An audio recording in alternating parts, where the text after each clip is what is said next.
Good evening, everyone. It's 6 o'clock, so we shall begin. Welcome to the Executive Scrutiny Board. Item 1 on the agenda is apologies. We've got Councillor Carr. Is there anyone who's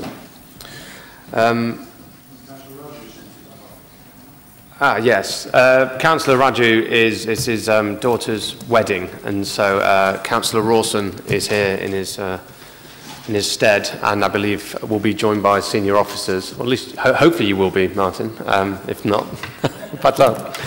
Who will just field all the questions on his behalf. He does send his apologies. Item 3 is declarations of interest. Very good. Item 4 is meeting procedure for the call-in of the Council Cabinet decision. These are frequent but not too frequent, so I'll just do a brief recap. Everyone should have a copy of the call-in procedure, and so I won't go through it in detail, but for anyone in the gallery or for anyone who isn't that familiar, I'll just read the first bit, which is calling should only be used in exceptional circumstances.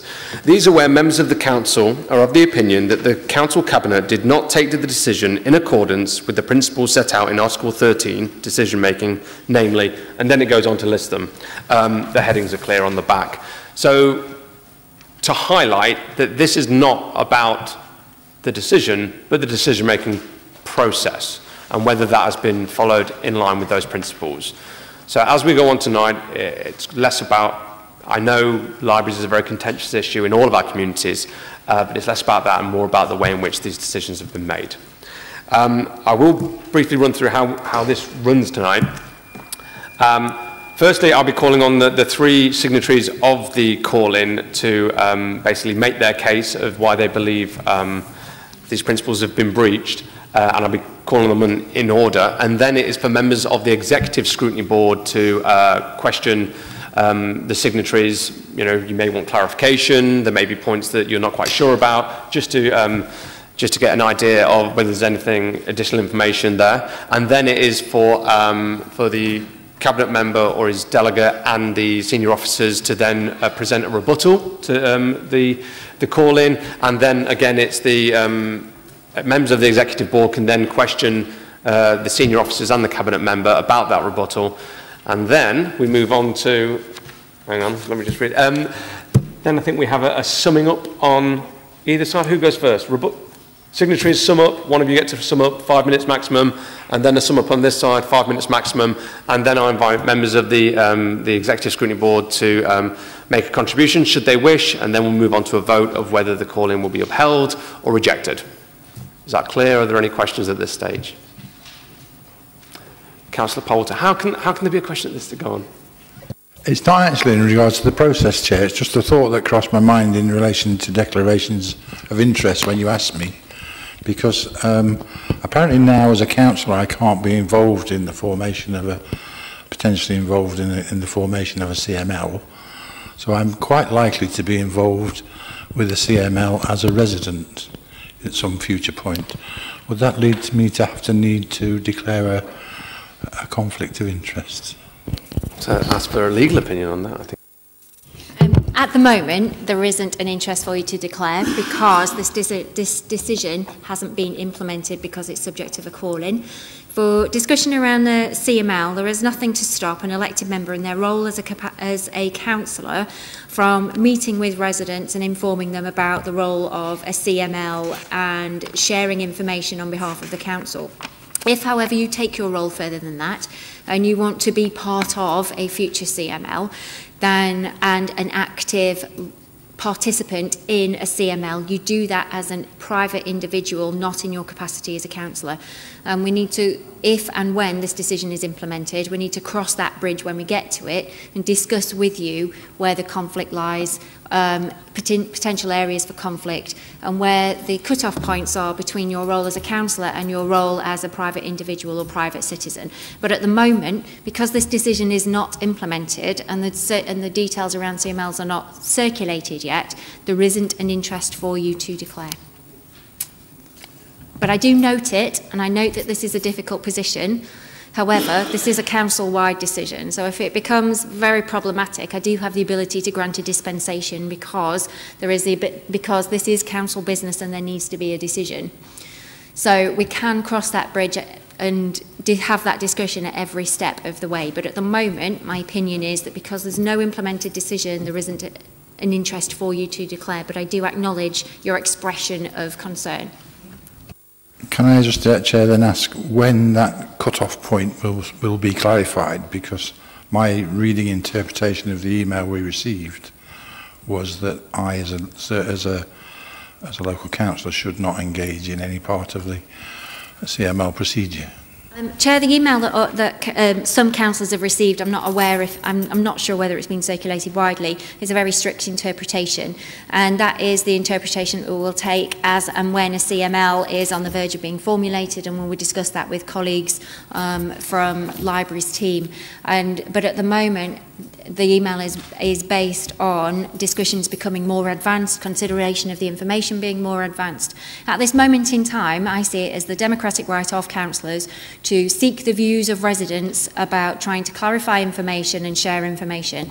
As and when we get into the development stage, that is the time and the place when the advice that has been received by some councillors starts kicking in.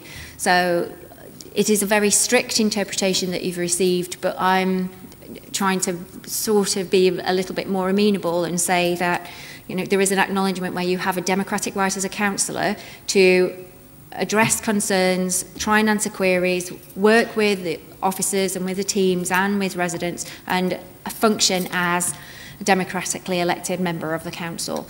When it comes to running a CML, which is completely different to your role as a councillor, that is the point of time where we need to sit down with you, perhaps as a group or individuals, and say, what is the extent of the role, what kind of role do you envisage to have, and how would that, if you took on that role, impact on your role as a councillor? So where would the declaration of interest be then in terms of impact on decision making in the council? So we can cross that bridge, but I do think it's a little premature at the moment. Well, that's unfortunate, because from personal experience, I know at least one other councillor in another ward have been compromised by that email, because we had a meeting on Thursday night of 50 local residents to discuss and talk about how you go about setting up a CML, which I felt I couldn't be directly involved in, and at which officers and cabinet member responsible refused to attend, so it was useless, and caused a great difficulty in Spondon. I hear your expression of concern, I really, really do.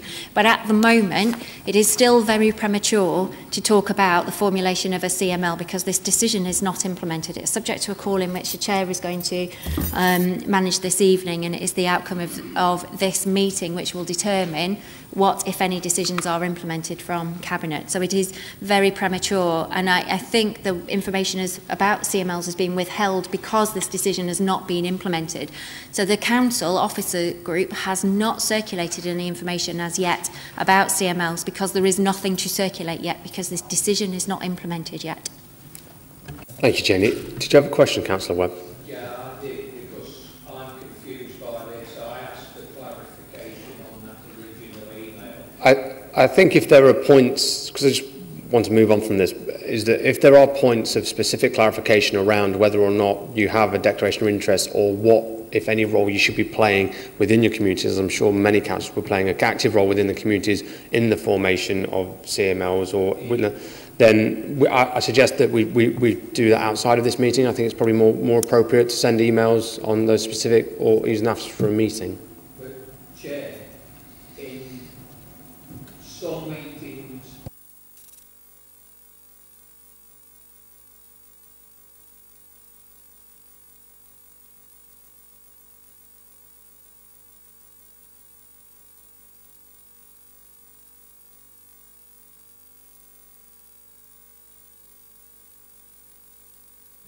I don't think that's the case, Roy. If you want to clarify, Chair, that is not correct.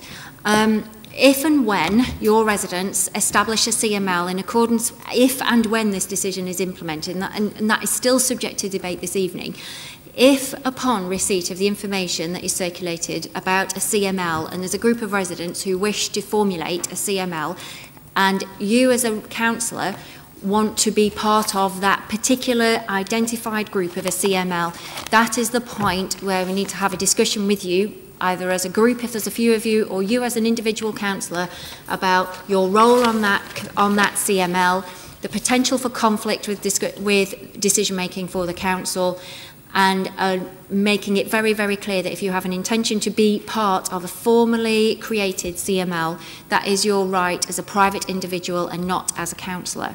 At this moment in time, the only debates that can be happening with ward residents are those about information sharing, because CML information has not been circulated. There is no decision implemented as yet about the library strategic review. CMLs have not been promoted to be established as yet, because there is nothing to sanction that promotion.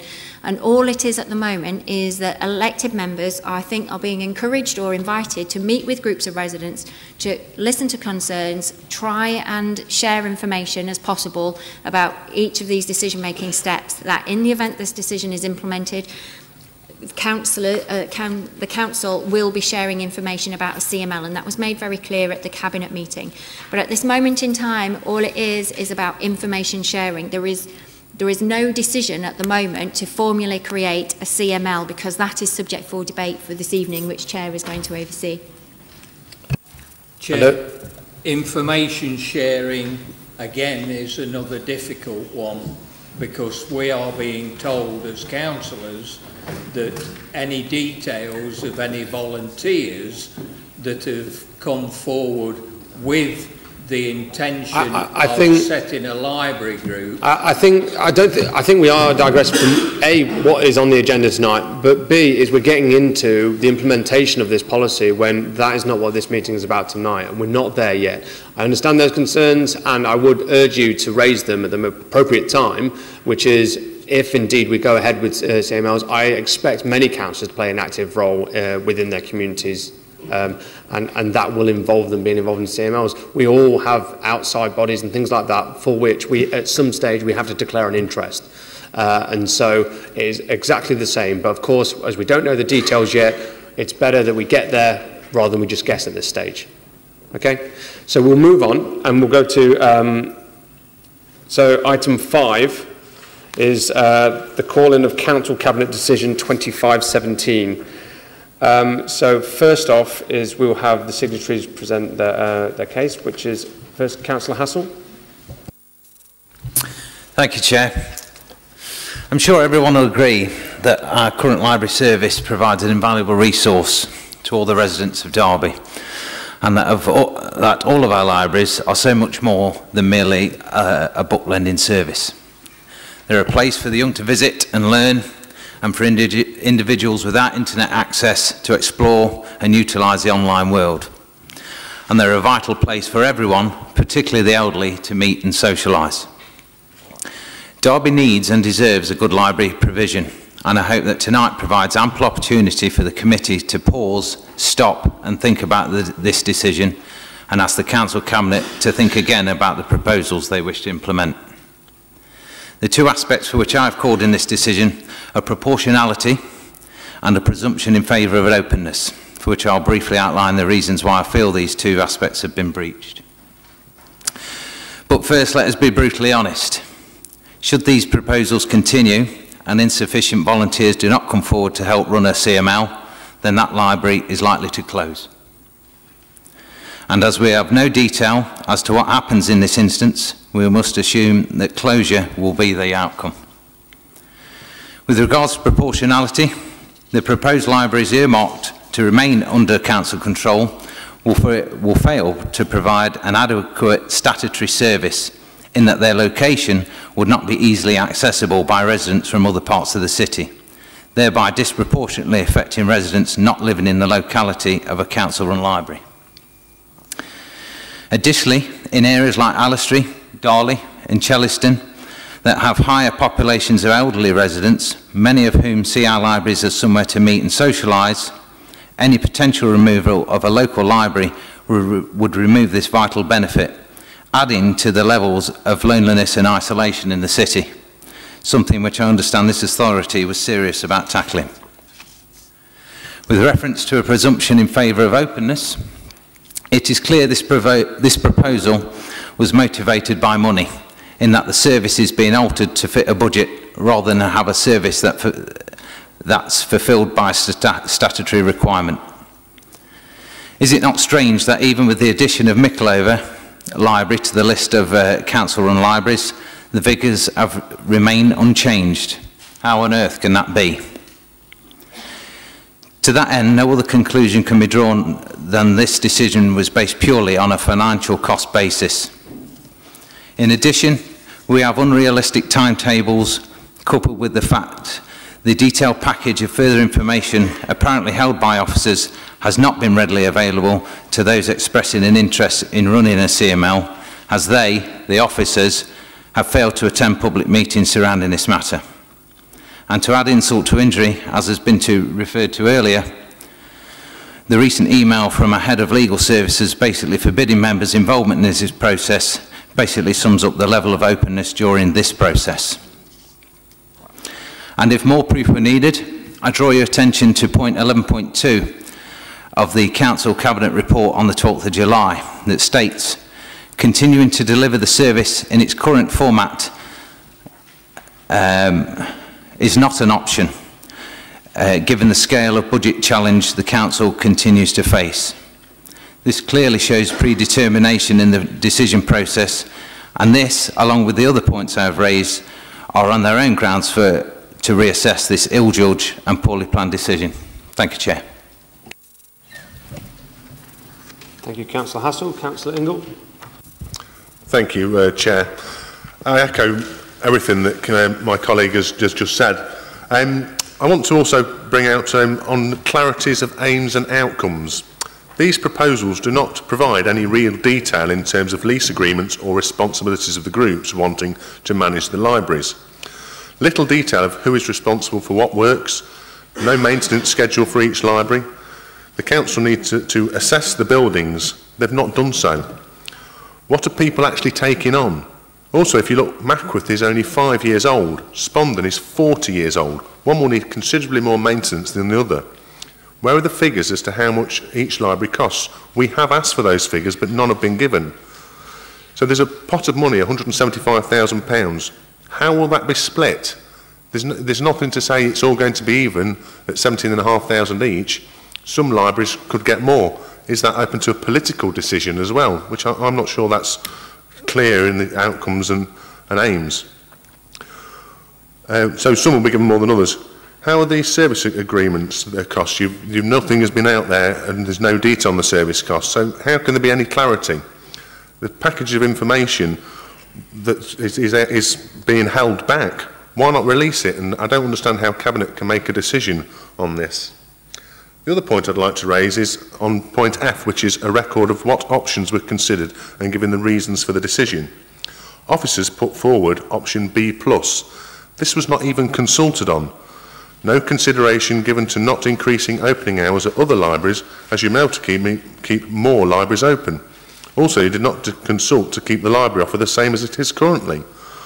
What will happen if no group comes forward to run a library? All we are told is you will look at other options. What are those other options? Are the other options actually closure? No documents on options other than these four have come forward. On this occasion, I'm inclined to agree with the Derby North MP, who has stated that you've not looked at all of the options. One final thing I'd like to put in is on the risks and challenges. In regards to staff redundancies, what risk is there of Unison going to war with the council again, as after all, staff are being replaced with volunteers? Thank you, Chair. Thank you, Councillor Ingle. Councillor Smale. Yes, thank you, Chair. I just want to first raise concerns with regards to Principle B, which is due to consultation and taking off professional advice from officers. I feel that the consultation into the library review was clearly inadequate. The public of Derby was given just 4 options, and these 4 options were to show some drastic changes to how our libraries will be managed. Not only this, the Cabinet was also told the public its preferred option, which was option B. This to me clearly demonstrated a predetermined selection before it even went out to consultation. Because of the options clearly laid out to the public, it was forcing them to select option B for the library consultation. The results do not lie. Option B was chosen by the public and it was to be the preferred option. However, there was one significant fifth option that was omitted from this consultation, and one that I think clearly breached Principle B, and that was an option of no change. If this option was put into the consultation along with the 4 other options, there is no doubt in my mind that no change would have been selected. This is because the public do not want to see any library change to the measures that this Cabinet has proposed. The citizens of Derby who did take part in the consultation were forcibly pressured to select option B because it was the only remote alternative the public could select. Furthermore, after months of delayed consideration of the consultation and Cabinet report papers, we finally come to the conclusion of option B+, which wasn't even consulted on in the first place. This made the 4 original options a complete waste of time and clearly shows that the consultation was flawed and that it was not a genuine, honest bid to consult with the public. As Councillor Ingle mentioned, Micklova Library was apparently saved, saved under option B+, by halving the increased opening hours of the retained libraries. So why then was this not put in the consultation? Why was there no consideration given to simply retaining the existing retained libraries, providing the opportunity to preserve one or more of the other libraries, which will be removed from the library service statutory provision for the city? In respect to of Principle F of the call-in, I have some relevant issues that do not appear to have been taken into consideration. I want to raise the real concerns over the delivery of this model, as the timeframes are so impractical that I can't even see CMLs being delivered past the first hurdle. The Cabinet is expecting expressions of interest within a month by midday on the 29th of August, and a more detailed business plan being completed in less than 2 months after that on the 23rd of October. How can you tell me that there will be willing volunteers to mobilise and complete all the paperwork, work out a strategy and deliver within the first 3 months? It can't. It requires much more time than just 3 months, as every aspect of each library will need to be scrutinised. We must remember all our libraries are unique in one way or another, and each library will need special attention. Getting 10 completed expressions of interest and detailed plans within 3 months is totally unrealistic with the level of council resources available. In my eyes, I can only see this being set up to fail. And if you rush through the proposed delivery timescales, you will be extremely lucky to get half of the amount of the libraries to be in a proposed CML. If the scenario arises, then the Cabinet are leaving themselves open to going back on their words, and A, they'll either have to close libraries that can't be converted to a CML, or B, revert to being run by the local authority, which then fails to meet the administration's targets of savings it wants to make. I would like to thank you for your time. I hope the points I've raised have given you enough points to consider to prove that the library review is completely flawed in terms of Principle B due to consultation and Principle F in respect of other relevant issues which have not been taken into account. Thank you. Thank you, Councillor Smale. Now it's over to the members of the Executive Scrutiny Board. Should they have any questions for any of the signatories on any of those points of clarification? If not, we will move on to the rebuttal. Any questions? Councillor Bayliss. Yeah, I've got a couple. The first sentence, the first paragraph, it says about the proposed main controlled run libraries be retained would not provide adequate statutory library for provision. Where's the legal advice to that? Do we have a legal ruling on that? It's a matter of law. Is it true or is it not? So that's my first question in terms of evidence. The second one, in terms of alternatives, I mean, I just think some of this stuff is pure political opportunism in terms of bringing it here. And if we could see a draft budget of the opposition's proposal, what they would have done, because let's be honest, the numbers for this council in terms of budgets moving forward haven't changed, despite the fact that we've got a new government. So I'd like to see how they would propose to run this authority and where they would make these unmentionable cuts, because I don't think anybody here particularly wants to close libraries. I certainly don't, but we are here because of austerity. In terms of the consultation process, where again is the evidence that we haven't done this? We've actually done the consultation twice in regard to libraries, this being the second one. And how do they square the fact that they have been complaining about the fact information is not available, where actually they've stymied officers from giving them information by the fact they've called this in, which is the point the monitoring officer was making earlier on. So while I've got some sympathy with the fact that the time frame is fallen behind and has slipped, and certainly part of this is down to the fact it's been called in. So I'd like to just answer those particular points, Chair. Would you like to pick up on those? Yeah, as we've pointed out, the consultation that you did only gave the 4 options, and then you came out with a completely different one to this decision. So quite clearly you haven't consulted on the decision that you've come out with. In terms of the budgetary things that Councillor Bayliss has just said, you can correct me if I'm wrong here, but you ran a budget surplus last year of £1.87 million. So this isn't about saving money, it's about some people wanting to cut library provision in perhaps the wards that they don't do very well in. Thank you, Chair. And now we're at the races. Okay,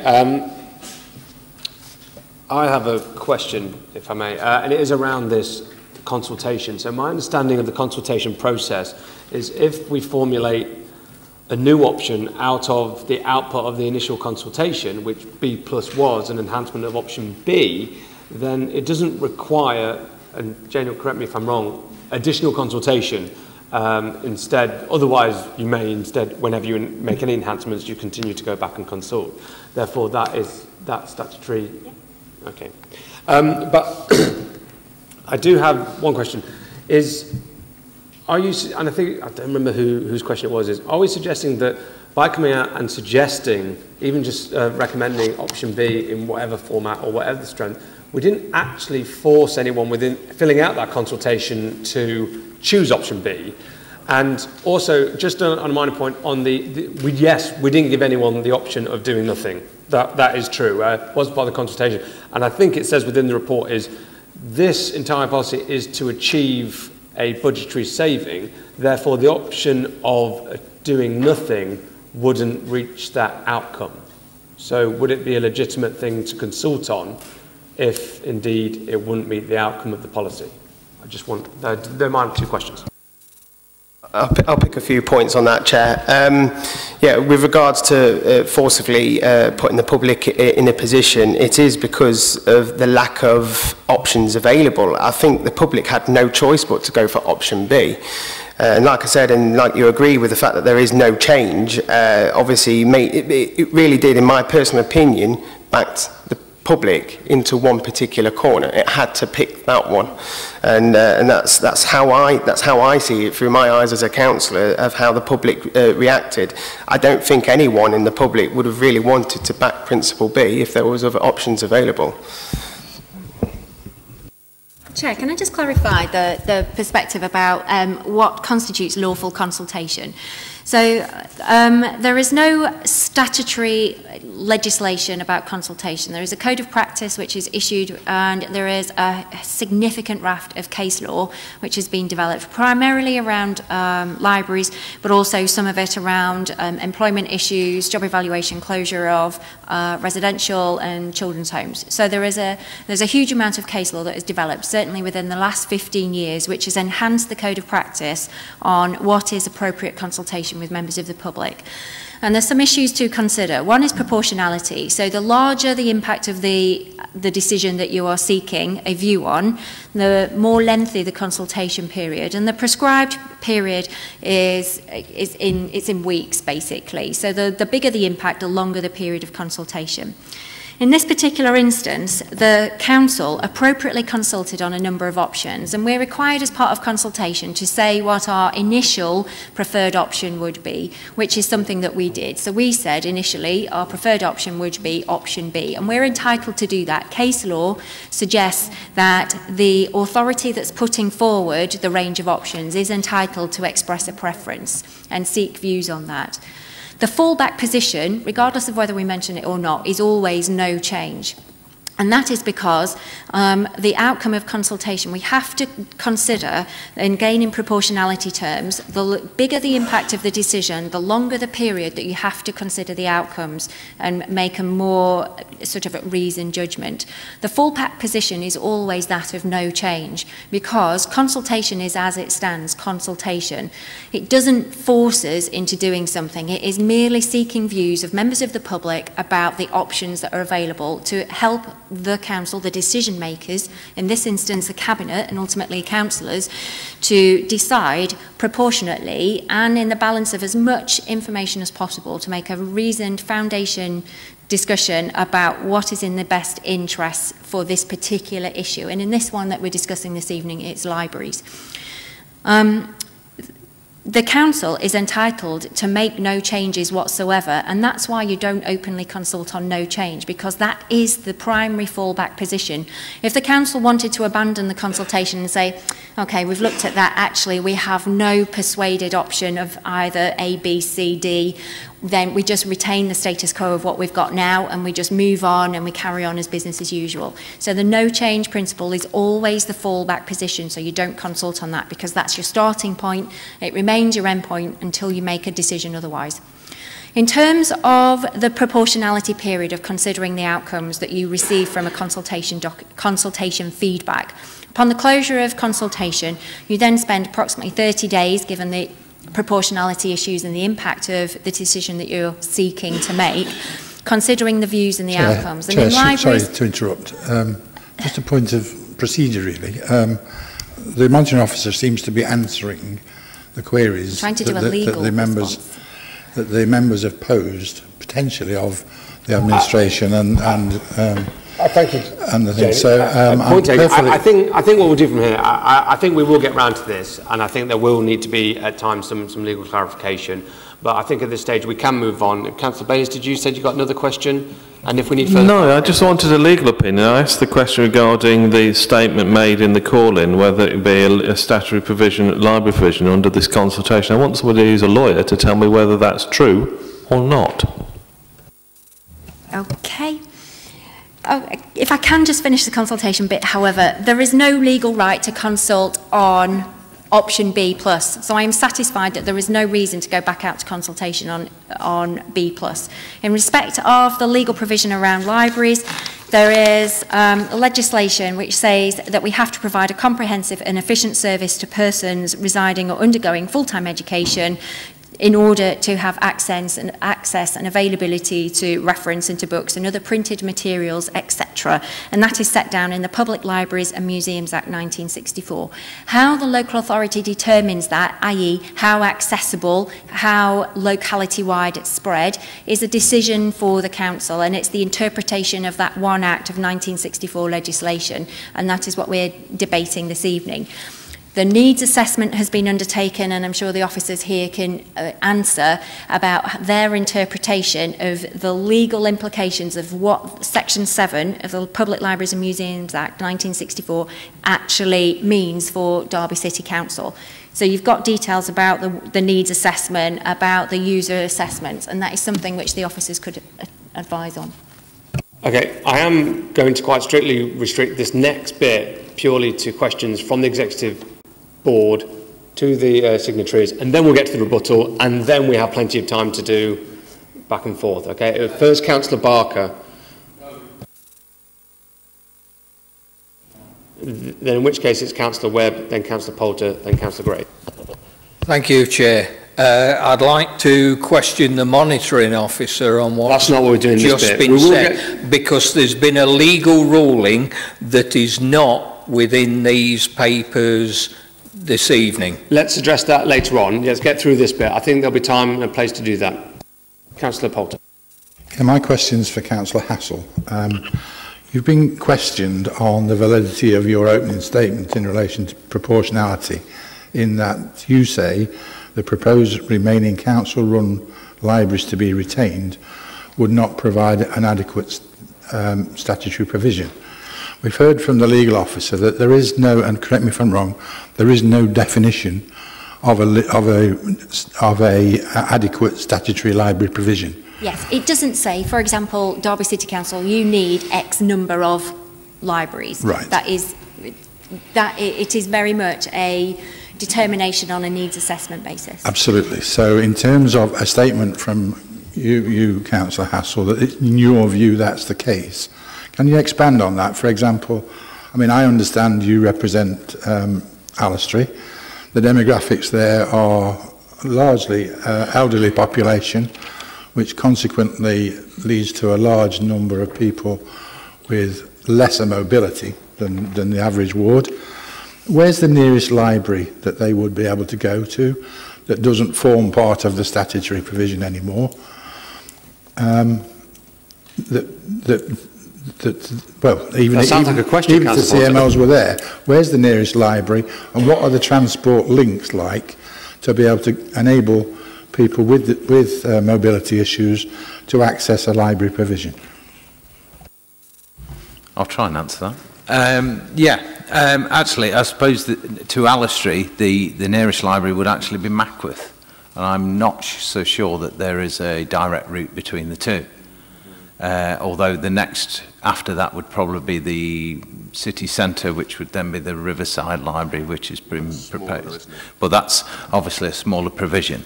What I was unclear about is that if a library become a CML, does that then itself form part of the statutory requirement, or does it fall outside that? That was my. I was not clear on that. I think that'll be covered in by the officers. Councillor Graves. Thank you, Mr. Chairman. Can I ask the petitioners if you consulted councillors outside of your own party to support this call-in, because obviously it does appear to be partisan, and it would have looked much better if there was a better political mix. Sure, I was going to say, is he feeling left out? Yeah, I mean, obviously it's down to the individual parties, Councillor Graves, to take the initiative and do it. By all means, you could have called it in yourself, it's not a problem, along with your other members. But this is far from a partisan decision. We're not here to play party politics with libraries, much to Councillor Bayliss's thoughts on that matter. But actually, if everyone in this room is serious about having libraries in the city, this is the ideal opportunity to stop and think and reassess. Thank you. I think we can now move on to the officer's rebuttal to the call-in. Council Cabinet Member's address. So initially it will be the address, whether I think in the Council Cabinet's absence it will be senior officers making the address. Is that right? Chair, can I just clarify, is that part of the procedure? That as the Cabinet member is not here, the officers will answer the questions in his absence? It's the way we're doing it, Councillor Poulter. In Emma's absence, it's senior officers. I'm happy for the senior officer to present the rebuttal on this. Those person closest to the decision, closest to the information, is best informed to do so. I'm not interested in just putting up a politician for politician's sake. As we've already said, this is not about politics, so I suggest we just move on with the rebuttal. So we have the Deputy Leader of the Council here who's got ultimate responsibility for that? Yeah. Could answer the questions? I beg your pardon? The Deputy Leader of the Council's here with ultimate responsibility for this issue. Could answer the questions. And I think if there are questions, then I think, the Deputy Leader of the Council will want to answer them. I think at this point, we will be hearing the rebuttal from the senior officer. I just wouldn't like you to stray from the normal procedure for a call-in, that's all. Just so we can do. I think I can do that. And number 15. It does.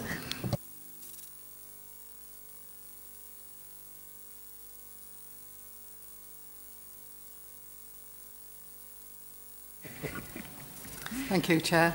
First of all, I'd like to say that we are very serious about providing the best possible library service for Derby within the resources available.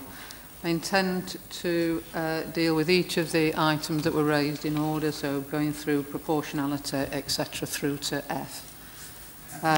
So with regards to proportionality, there is, as has already been alluded to, no statutory obligation to provide an adequate statutory library service.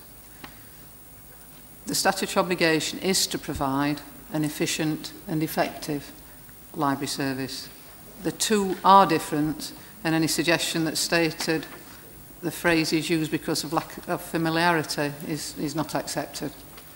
So what is required is the need to provide an efficient and effective library service, as has already been alluded to, set out in Section 7 of the Public Libraries and Museums Act 1964, and that summarises as follows: a comprehensive and efficient service to persons residing or undergoing full-time education within the Council's administrative area, and through which adequate facilities are kept available for borrowing of or reference to books and other printed matters, pictures, gramophone, films and other materials sufficient in A, number, B, range and C, quality to meet the general and the special requirements of both adults and children.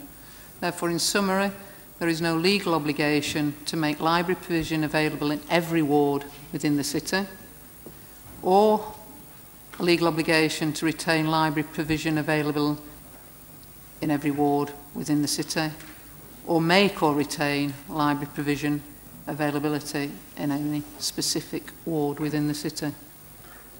The test, therefore, whether, as proposed, there is a sufficient number, range and quality of lending material available to meet the needs of adult and children library users across the city, is based on the proposal to retain 5 libraries within the Council's statutory offer. The choice of those 5 libraries followed a needs assessment being carried out, a statutory requirement for any review of a library provision. Amongst the several criteria the assessment had regard to was access and geographical spread across the city, and based on the advice of officers who have researched this extensively, all of the options that were put forward for consultation were considered to meet the statutory requirement for a library service stated previously.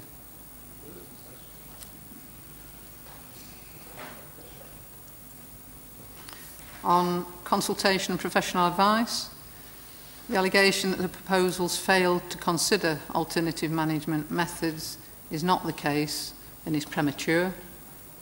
CMLs are effectively about community empowerment, which is one of several modern public law concepts enshrined in the Localism Act. CMLs should be formed in a variety of ways, ranging from a body of like-minded individuals with a common purpose of public benefit coming together to community interest companies, trusts, charities, or even limited companies. And so absolutely nothing is ruled out at this stage. The Cabinet decision emphatically does not act as a veto against any or specific alternative management models. To have consulted specifically on the point would have created the impression wrongly that the Council perhaps has a preferred management model in mind, which it does not, and in turn would have amounted to misinformation suggesting that alternative management models was a relevant consultation question, which it is not. In relation to opening hours, the signatories appear to be suggesting that the reduction in proposed opening hours from that proposed in option A to D to that in option B plus ought to have been separately consulted upon. That isn't required by law, and I'm advised that there is no duty to consult further on an amended proposal whose emergence reflects the consultation process, and that's also been supported by case law, Islington, in East 1966. Consultation was carried out in good faith. There is an infinite number of possibilities that could have been consulted on, and from the research put forward, the ones that were felt to best meet the needs of Derby were consulted on. It's worth noting that in the openness section that it's appropriate to carry out a needs assessment with resources in mind. So we're quite within the Council's rights to identify that there's a budget saving that is required. The budget savings were targeted in 2017-18, were identified in the proposed medium-term financial plan savings early in 2016. The Council has always been transparent about this and evident from the first phase consultation and ongoing. From that first stage consultation, it is clear that the allegation of predetermination in favour of CMLs as a preferred outcome is false, that consultation phase considered unmanned libraries and shared accommodation to generate income to address the savings, alongside a CML option, amongst other options. Either of those options or an amalgam of more of them could possibly have been the focus of the second stage consultation had they benefited from the same degree of net support. But would that have amounted to predetermination of such an alternative too, had that been the case? The budget savings target had to be met. The Council could have chosen to overspend, which would have been irresponsible, or it could have continued to try to run 15 statutory libraries on a reduced budget and thereby potentially breach its statutory duty to provide an efficient and effective library, knowing the available budget was insufficient to provide the number, range and quality of lending material required to meet the general and special requirements of both adults and children in the city. A library authority is required to ensure the provision of a public service in its area, but the legislation does not state a minimum number of libraries that must be provided. Through research, Sheffield City Council proposed to reduce from 26 to 12 the number of libraries it operated. Campaigners referred this proposal to the Secretary of State, arguing that the library service would no longer be comprehensive and efficient. The Secretary of State disagreed with the campaigners who suggested that Sheffield were reducing their services far lower than what the campaigner felt was reasonable. The Secretary of State quoted the relevant High Court judgment in judgments in 2011, that was London Borough of Brent, Gloucestershire County Council, and in 2014 Lincolnshire County Council, that the meaning of comprehensive and efficient is to be interpreted in the context of the availability of resources, which is exactly what Derby has done. And therefore, a comprehensive service cannot mean that every resident lives close to a library, and that's the Secretary of State saying that. Events in Sheffield and other councils indicate that there is a significant scope for Derby to make major changes to its library service while still remaining legally compliant. However, it is also clear that the Council needs to base any decisions on a robust strategic review, which includes a comprehensive needs assessment, drawing on extensive and inclusive consultation, which we have clearly done, having carried out 2 consultations, both of 12 weeks in length. With regards to clarity of aims and desired outcomes, when put to Cabinet as a recommendation, there was every possibility that, put to the democratic vote, it could have been rejected partly or in its entirety. The need to develop or provide any more detail beyond what was set out in the report at that stage was unnecessary. So all the suggestions that more information was required isn't the case. It is also worth pointing out that had much finer detail been provided at that stage, that may well have created the wrong opinion that CMLs were a done deal, which clearly they were not and still are not until the outcome of this debate has concluded. The report was clear, though even at that stage, that responsibility for the maintenance and repair of the external parts of the building, the plants and external decorations, as well as maintaining any car parking linked to library buildings, would lie with the Council. The CMLs would not be responsible for internal decoration or for the floor coverings. Would be for the floor coverings, as well as for maintaining any gardens and open spaces belonging to the library.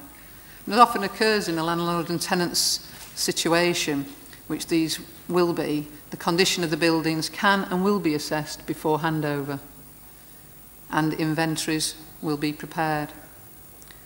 Post-calling, should the review be progressed, the expressions of interest packs will provide more detail to prospective CML proposers. There's one final point worth making here, however. The signatories are presuming the CML proposers will want to operate from out of an existing library building. And I want to clarify there is no guarantee that that would follow, as there is no requirement for CMLs to operate from existing buildings, nor could the Council legitimately insist that they do so.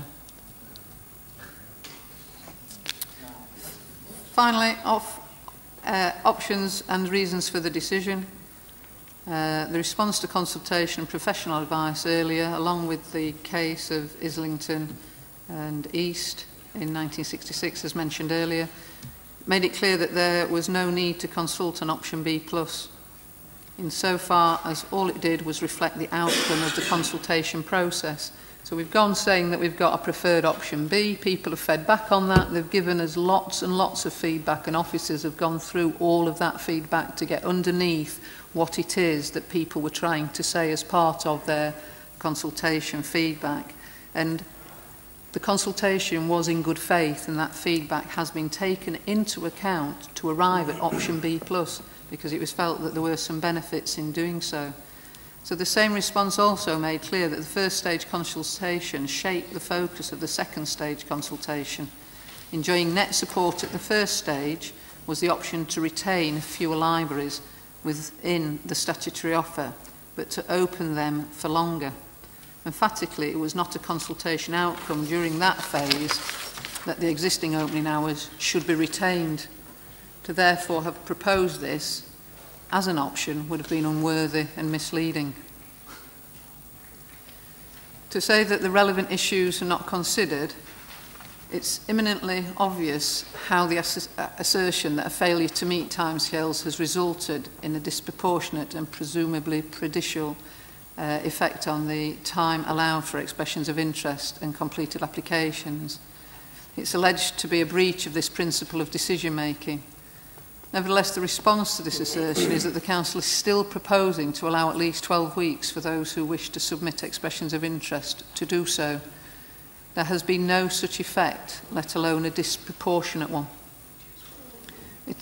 If it is asserted that the decision to allow a period of 12 weeks for submissions of expressions of interest was never sufficient, that is not conceded.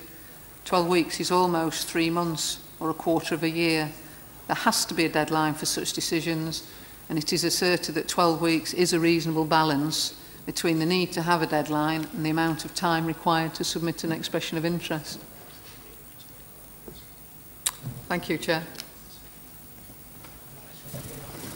Thank you.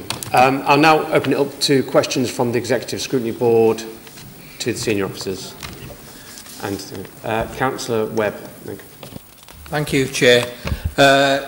The legal definition in our report says that the Act requires the Council to provide a comprehensive and efficient public library service. That's in our report. Does the officer feel that 5 libraries as a statutory provision and 10 community managed libraries is sufficient to meet the comprehensive and efficient public library service? That's the first question. Sorry, yeah, if I can just clarify, all of the options that the officers put forward in the consultation and at Cabinet were what we believe to be comprehensive and sufficient to provide that statutory provision. And also it's worth just clarifying, the statutory provision is from the 5 libraries that will be delivered by the Council and funded by the Council. The community managed libraries do not form part of that statutory offer. The second question just for ease, if you can maybe bundle a few of these questions together and we'll deal in one go. Well, I'm afraid the process needs to be done step by step, Chair. Otherwise, we're going to lose half the questions that we're asking.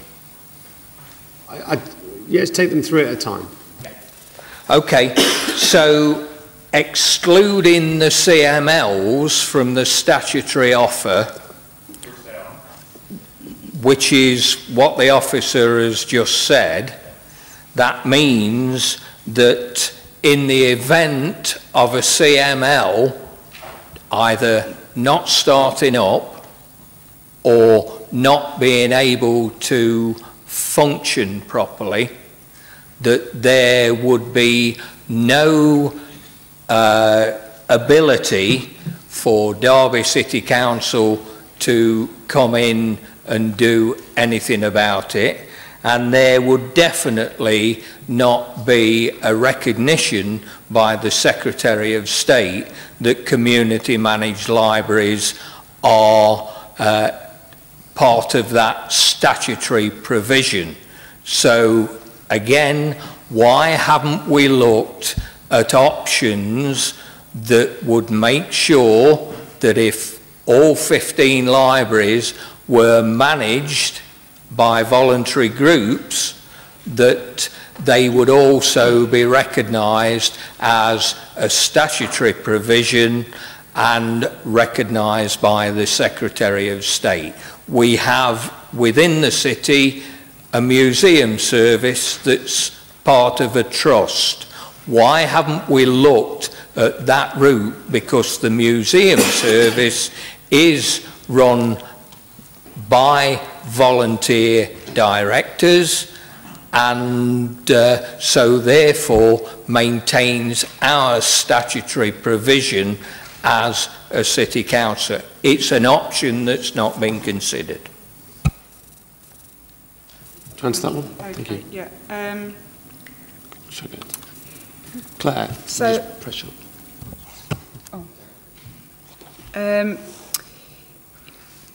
The first part of that question, the statement, is correct. In the event that CML doesn't start or it's not functioning very well, it wouldn't be considered by the Secretary of State as being part of the Council statutory offer. So I think that is correct.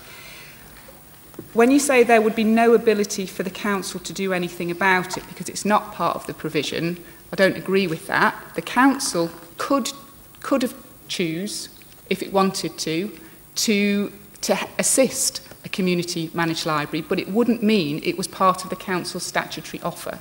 Now that hasn't been discussed at any other point. I'm just saying that as a matter of fact, the Council could help. It's just that in terms of the current budgetary process, that isn't what has been proposed.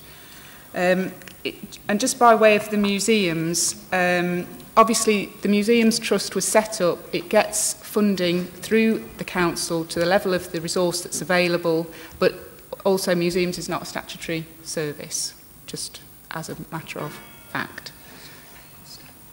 Yeah, and the Museums Trust do have paid staff as well as voluntary people. The other point just around could we not have had an option that kept all of the libraries open but used volunteers, that was discussed in the development of options. However, having a statutory service that requires the services of volunteers, and if they don't then come forward, then the Council isn't able to provide its statutory provision and therefore not comprehensive and efficient service. So to have a statutory offer reliant on volunteers wasn't something that we felt that we could propose. Okay, Councillor Rawson, did you want to add anything there? Yes, thank you, Chair. If a proposal was received from an organisation or an individual proposing to manage a group of libraries and run them together in a trust format, then that's certainly something that we would be prepared to consider, and Cabinet, I'm sure, would be happy to do that. Okay, next question is Councillor Poulter, then Councillor Holmes, and then I'm seeing you waving, Councillor Bond. Thank you, Chair. I'm sorry, before I go into the question, if you don't mind, if you'll allow me to come back to the procedure for this meeting, in that item 9 of the procedure says... Councillor Poulter, I've just... number 15, if circumstances require, the Chair may deviate from this procedure during the meeting and will advise the board members accordingly. Consider yourself accordingly advised. This is the procedure. The game's on. We're doing it now. Let's move to the questions. Thank you. At which point then, Chair, will we get opportunity to question the Cabinet, any Cabinet member about these proposals? At what point? If you have a question, then you can make it. If not... To who? To the officers. We haven't got the opportunity to question a Cabinet member about it. Councillor Rawson is sat right there. You can ask him any question, and I will ask him to respond. Okay. Councillor Rawson, the officers have referred to a proposal that a 12-week period would be allowed for a decision and for an expression of interest. The Cabinet papers which you agreed at Cabinet specifically said in the timescales to be allowed that expressions of interest would have to be in by the 29th of August at midday. So we're obviously going to have to refer it back to Cabinet to clarify that position. The next question is, can you tell me a bit more about this magical information pack that's being withheld from the CMLs? I understand where you're going with that. That's not about the decision-making process, which is the subject of the call-in. Decision, magical packs or magical not. Magical not. We stick to questions that are centred around the decision-making process and the subject of this call-in. It relates to the openness and clarity of aims, Chair, the question that's coming in relation to this mystical pack. Because the question is, if there's information that's being withheld and not given to the CMLs, it's a clear indication that the information in the paperwork already is inadequate. And can you tell me how Cabinet can make a decision on the whole matter without being in possession of the relevant information? Has Cabinet seen this mystical further information that we're not allowed to see or not? Because if you haven't, then in my submission, Cabinet can't make this decision without seeing it because it's relevant. And my third point, as we're coming in threes, is I'd like to know, Councillor Rawson, where in any of the paperwork there's reference to the fact that in making an expression of interest or putting in a proposal where it's suggested that interested parties, communities could form any other form of management model other than a CML. Where does it say that you would be prepared to consider forming a limited company? Where does it say that you'd be prepared to form a community trust or a charitable trust? Because I can't see it in anywhere in the papers. Those are the first three questions, Chair. Thank you. Thank you, Councillor Poulter. And before I hand over to Councillor Rawson, I'll just read item 11, which then goes on to say, the Council Cabinet member shall be entitled to refer questions, put them to officers supporting them. So I think we want the best answers possible, not as much political tennis as possible. So by all means, answer away, Councillor Rawson, but if there is advice from officers, then please do seek it. Thank you, Chair. Yes, in terms of the timescales, Councillor Poulter, obviously because we have this call-in, that has had an impact on the timescale. So I'm sure that Cabinet, in their interest in making sure that we do get the maximum possible level of interest from volunteers and organisations potentially to become involved in this, then we absolutely will be able to look at that timescale accordingly to give further time for those expressions of interest and for groups to get the formal bids submitted. Yeah, can I just clarify that that's 12 weeks then, as the officers have stated? I would propose that we would look at mid-October for the expressions of interest. Well then, Chair, clearly this has to be referred back to Cabinet for them to change their decision. Sorry, can I just perhaps add some clarity? In the Cabinet paper, what was suggested was that the week beginning at the 17th of July, we would be launching the expression of interest process, and at that point, the information packs and the application packs would become available. We then asked for a registration of interest by the 29th of August. That is not the completion of the expression of interest applications. That is to say, could people please tell us if they are going to be interested in submitting an expression of interest. The deadline for the expression of interest submission, the application, was the 23rd of October, which gave a 12-week period from the 17th of July to the 23rd of October. And the suggestion was, and proposed, that 12 weeks is a sufficient time to submit an expression of interest. Chair, unless my hearing's gone wrong, the officer clearly stated that there would be a 12-week period allowed for expressions of interest. And if, as the Cabinet member says, he's prepared to review the date for expressions of interest, even if it's by a week because of the delay of this call-in, then that needs to go back to Cabinet for them to change their decision, which was clearly made in that expressions of interest were called for by the 29th of August. Sorry, a registration of interest was asked for by the 29th of August, not the expression of interest. I know Chair, if we have to review the tapes and listen to it again, the officer in her presentation said expressions of interest would be allowed for 12 weeks, would be allowed for expressions of interest. I think what we need more than anything is just clear clarity. If I am a CML or someone wanting to form a CML, obviously not me, I'm a councillor, it's obviously, well, whatever, anyway, what do I need to have done by when? If we could just have that clearly laid out. Okay. What was being proposed was that the application pack, which was the expression of interest, would have to be completed by the 23rd of October. That is what you would have to submit. And we would make the information available the week ending the 24th of July. However, what we also said was, please can you register your interest with us by the 29th of August. It's actually, for clarity, registering an interest by the 24th, 24th of August. 29th of August. Yes, yeah. Okay. And then moving on to actually formalise that by October. Okay. Yes. I think that's clear. Have you got another question, or Councillor? We'll give Councillor Holmes a go. You look exacerbated, Chris. Can I answer the remaining questions, Chair? Yes, Councillor Rawson. Councillor Potts is very keen for you to answer the remaining question. Thank you. In terms of the paperwork surrounding community managed libraries, as officers have said, it would be inappropriate to make that available to people who are interested until the decision of the council is formally implemented. So as we have the call in, that's the reason why that has been delayed and not been made available.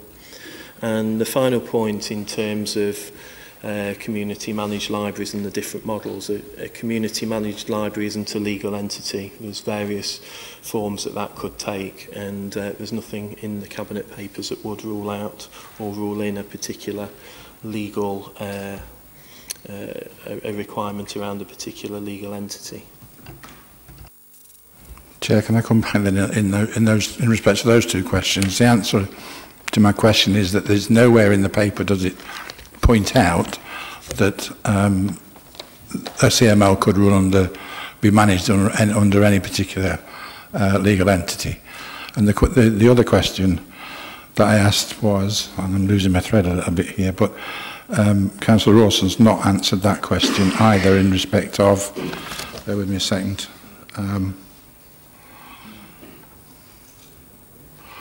right, he's not answered the question as to whether or not Cabinet has considered this information package that the CMLs are going to be given, and if not, how does he explain that Cabinet are able to make this decision without all the information, all the relevant information being made available to them?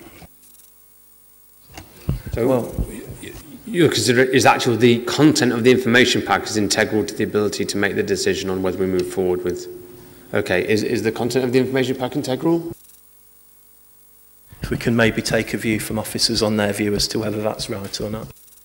I mean, the information that was put forward in the Cabinet report included an overview of what CMLs would be expected to consider.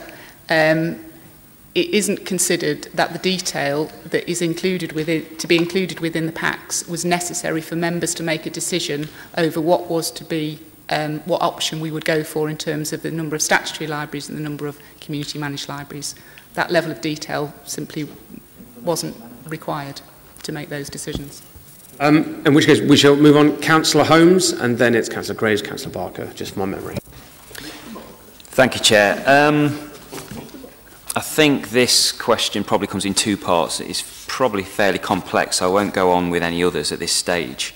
In section 5, or it's the 5.1 equality groups or protected groups, there's a whole list in succession of age, disability, etc., etc. And if you look at, for example, in age 512, it talks about mitigation and actions that are listed to maximise the likelihood of CMLs being successfully established and sustainable in the long term and deliver a service, which the service is this council deciding to move its statutory offer down to 5 libraries. And that's a decision they are making, which could be challenged. There is no evidence to say that that is robust. But what I would say is this, that it says more than once throughout all of these protected groups, equality groups, that the mitigations listed cannot guarantee that all 10 prospective CMLs will be established or sustained. In this event, some older people, in the example of age being the protected group or equality group, may be unable to access a library, particularly in their local library, if the local library is closed. And the council recognises in these circumstances that some older people, replaced with whichever protected group it would be significantly disadvantaged. Now, the interesting part here is that it talks about the council exploring the possibility of additional mitigations tailored to the specific circumstances of the library that is facing closure if a CML either fails or isn't able to be set up. And I would say, and I would ask officers and the cabinet member, in their opinion, do they agree with me that that is a high likelihood, and at least one, even if we have a very positive outlook on this, there will be at least one library that struggles for whatever reason to establish a CML. Now, when it talks about these other mitigations that would come about to, I'm assuming, to avoid imminent closure, what are they? Because I haven't heard any information from either the cabinet member or officers of what those extra mitigation actions will be and what cost will they be, for example. And I think that those questions need answering because they would have a significant impact on the proposed outcomes, financial outcomes for a start, but there are other aspects to this as well of this decision they're making. It will have significant impact on that, the outcomes. So can you just really answer me that, the cabinet member and officers, what are these other additional mitigations tailored to the specific circumstances of a library that is facing closure? Because at the moment we have no detail of that at all.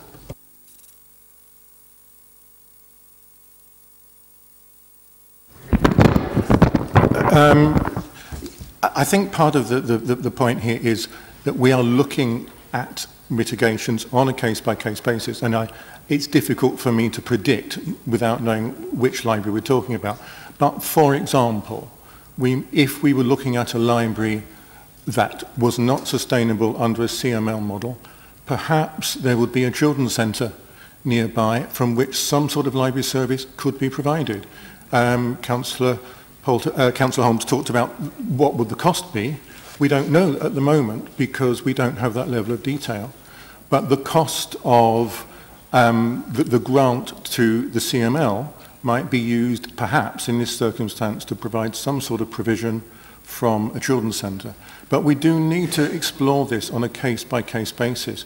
To go back to the beginning of the question, do we think all of these CMLs, or do we think that one or more CMLs will not come into being? I very much hope that that is not the case. We are absolutely committed to making this work, and we are looking at the best solution on a community-by-community basis, and we will go the extra mile to make sure that we can do everything we can to keep library provision in each of those communities. It may look a little different from what it is now, but we know that library service is valued. We want to continue the service in those communities. Yeah. Yeah, I'd agree with that. Each library is very individual in its circumstances, and any mitigation that we potentially look at in the future is going to be individual based on the individual circumstances of that library. Give it a chance for a follow-up there. Yeah, thank you, Chair. Well, I mean, I'm not going to say, nobody would say that officers of this council are going to be happy about seeing their library provision that they've worked so hard to provide this city destroyed in this way. But I would say in the response, it clearly to me, it's breaching Principle E, because there's no aim, there's no clarity in the aims of the desired outcomes. And I think the response that I just received there is a breach of E. Because you can come up with options that aren't in this report, that it might be that we could run library services out of the children's centre or whatever, but none of that is costed. None of that is in this report. None of that is specified in this decision that the Cabinet have made. Councillor Graves is next, I believe. Thank you, Mr. Chairman. Can I just make a comment, and then do you want me to ask 3 questions, because I've got quite a few? Yes. Yeah, okay. My first comment is I take sympathy with previous colleagues that talked about the political decision of this. This is definitely a political decision. That is what councillors are here for. Councillors make the decisions of this council, and therefore, to me, it would have been appropriate for the Cabinet member to address the petitioners, not officers. Officers, in your own item 4, says that they're here in a supporting role, not to actually defend against the call-in that was put in. I'll just make that as a comment, but I did hear your ruling and I accept that. My first question is, how long has this decision been going? Because I was fully aware of this in August 2015, and I think the reason that question is important is because this decision now seems very rushed. And I wonder why you seem to have suddenly come to this decision so that everything's rushed into this CML. And I think that's a very important thing. So if I knew about it in August 2015, as you all know, I'm part of the smallest party in this council, I can guarantee that that thought process would have been 12 months earlier. So that's my first question. My second question is, I have some concerns about the ability of CMLs and the people that are about to run CMLs in how they access the database of all the people who currently use library service.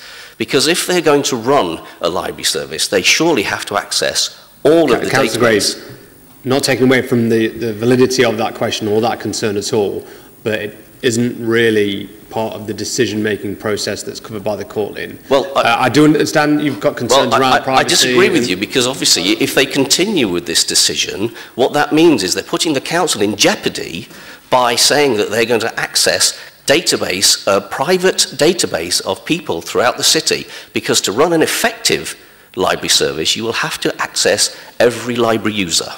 So that is the reason for my question. The last question, third question I should say, rather than the last question, is has anybody independently audited the savings of £650,000? I mean properly audited. Have you got a response to those questions? Thank you. Yeah, just in terms of Councillor Graves' comment, in terms of it being rushed, I think nothing could be further from the reality in that comment. The first Cabinet report was back in August 2015, and since then there's been a very thorough consultation process seeking the views of members of the public, and here we are 2 years later, and the decision still hasn't been finally made. I'll leave officers, I think, to comment on data protection. That's more of a technical issue. In terms of audit of the figures, we rely on our officers to make recommendations to us. Very experienced and knowledgeable officers who have a good knowledge of the running of a library service and what its true costs are. So I don't know what the purpose an independent audit would bring over and above that. I don't know if someone wants to comment on data protection. Is it David? Chair, there's a looking forward. Councillor Graves is correct. There is a possibility that CO Mills may wish to access the library management system, which runs in council-run libraries. That will not be obligatory, but it will be a possibility. If they wish to access the database, there will be suitable requirements in place to make sure that they follow all the provisions of the Data Protection Act. So it is something we're aware of. There will be very, very clear training and groups having access to that data will be very clear about what their legal duties are. Thank you. Councillor Barker. Yes, thanks, Chair. I'm just referring back now to what the officer said in relation to the legal niceties of the Public Libraries and Museums Act 64. She gave a lengthy explanation in relation to the liabilities of the council in relation to that, and I'm very conscious of the fact that it says, whilst it should be a comprehensive and efficient public library service, the terms comprehensive and efficient are not defined. Accepting that as a legal sort of get-out, as there always is in law, my definition, quite simply, of comprehensive, as in the English dictionary, is that it is complete, including everything necessary. So that's the word, complete and including everything necessary.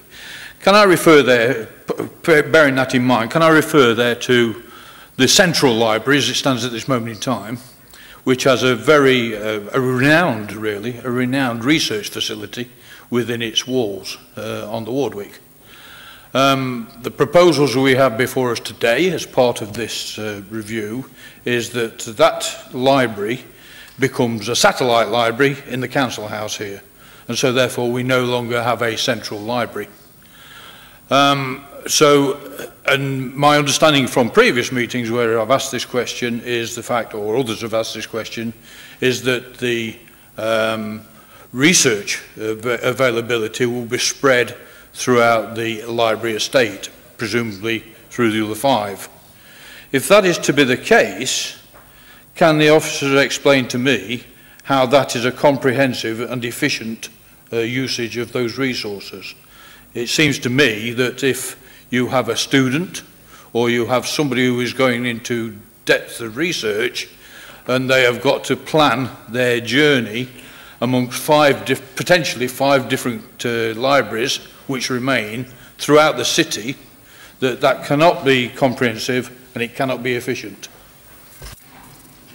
Now, Councillor Barker, I'm going to let the officers answer that in a second. We are getting miles away from the subject of the call-in, which is the signatories. Well, I don't think we're relating it back in a clear and coherent fashion that will allow people in the gallery or anyone hearing this to understand this is now turning into a debate about libraries. It is not that. It's a debate about the decision-making process of whether it was followed in line with the decision-making principles as laid out. I'm going to let officers respond to your question because you've asked it, but I will ask all additional questions now to specifically relate to the rebuttal that was provided by officers to the call-in. Is that okay? Thank you. I'm grateful for the very fulsome praise of the Central Library. It's got a long and respected history. Times have changed, however. The library is 50% less busy than it was 6 years ago. The high-level research that was being referred to, frankly, it's not happening there anymore. People are doing it on the internet. What we will do here is provide the same amount of internet access in this building as we provide at the Central Library for those people in our community who cannot afford personal internet access. and we will provide support and guidance for people who do not have the skills to use the internet effectively. That's something we do at the Central Library. We will do here to the same degree. We will increase opening hours here by around 50%. We will therefore increase access to that information, the information skills and the information technology that people need. In terms of the best research facility that we have, and it is a very high level, it's university level, is the Local Studies and Family History Library. That is a superb library. That library is being retained. Its opening hours have been increased, or would be increased under option B+. We are protecting that jewel in the crown. As far as the Central Library is concerned, it has been a great facility, but time has moved on and we need to move on. What we will do in this building will be provide a service that is right for the second, third decade of the 21st century. I am proud to have been associated with Derby Central Library for 35 years. But one needs to respect the fact that society has changed, and what we will do in this building is continue to provide support for those users who need it the most, and that support will continue. Thank you. Thank you, David.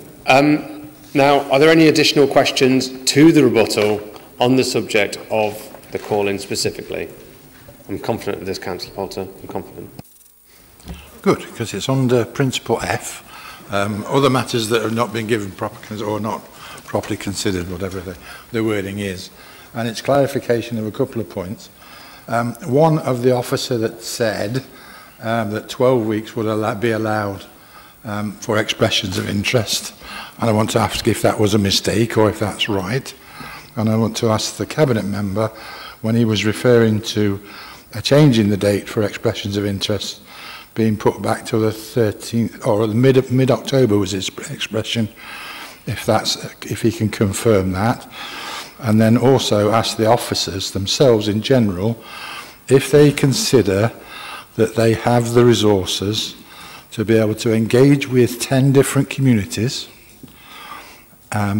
engage with them to the point of securing expressions of interest from them in whatever relevant time scale comes up, and whether they are confident that they will be able to put together with those communities a proper bid in relation of running a CML, whether it's a CML, whether it's a trust, whether it's a limited company, or however they want to run it. Are they confident that they have the resources and the time necessary to complete that process successfully? Just for anyone, the expression of interest and all the process is laid out in 8.34 to 8.39, and I'm assuming that that is still accurate reflection of what the plan is, and if not, that would be... Chair, I'm referring to 10.1, where it gives the next steps and draft timetable. Clearly states the deadline for submission of registration of interests being the 29th of August, and the deadline for submission of completed CML applications being the 23rd of October.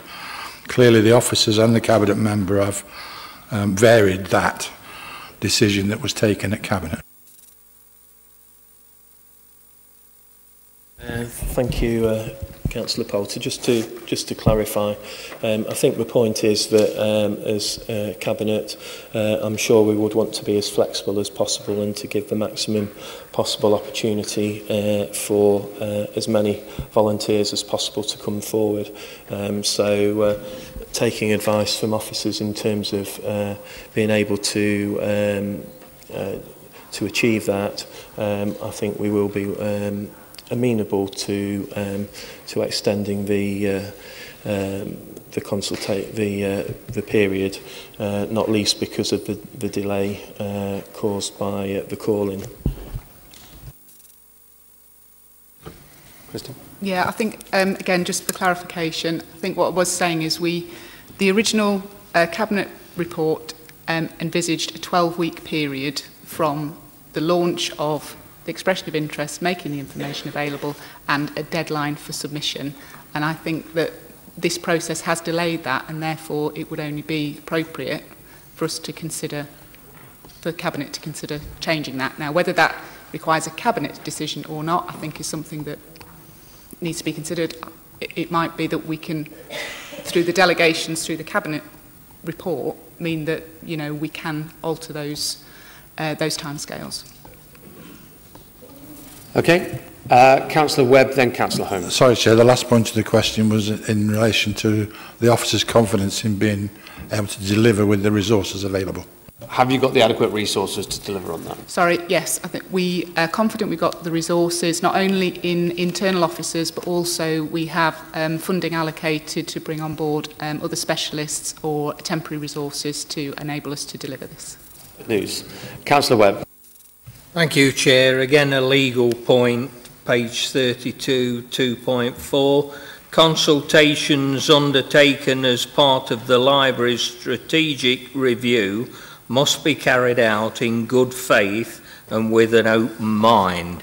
And that does not sit with clarity of aims and desired outcomes. It goes on to say the Council must not enter into such consultation having already predetermined the outcome.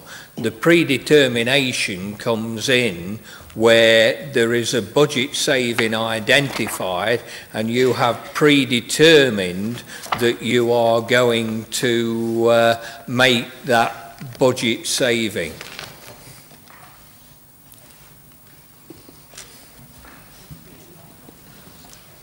Have we got a response to that? I think the response is, as has been set out in the rebuttal, the resources available to the Council, i.e. the budget that is available to deliver the service, is an appropriate issue to take into consideration when we are considering the strategic review.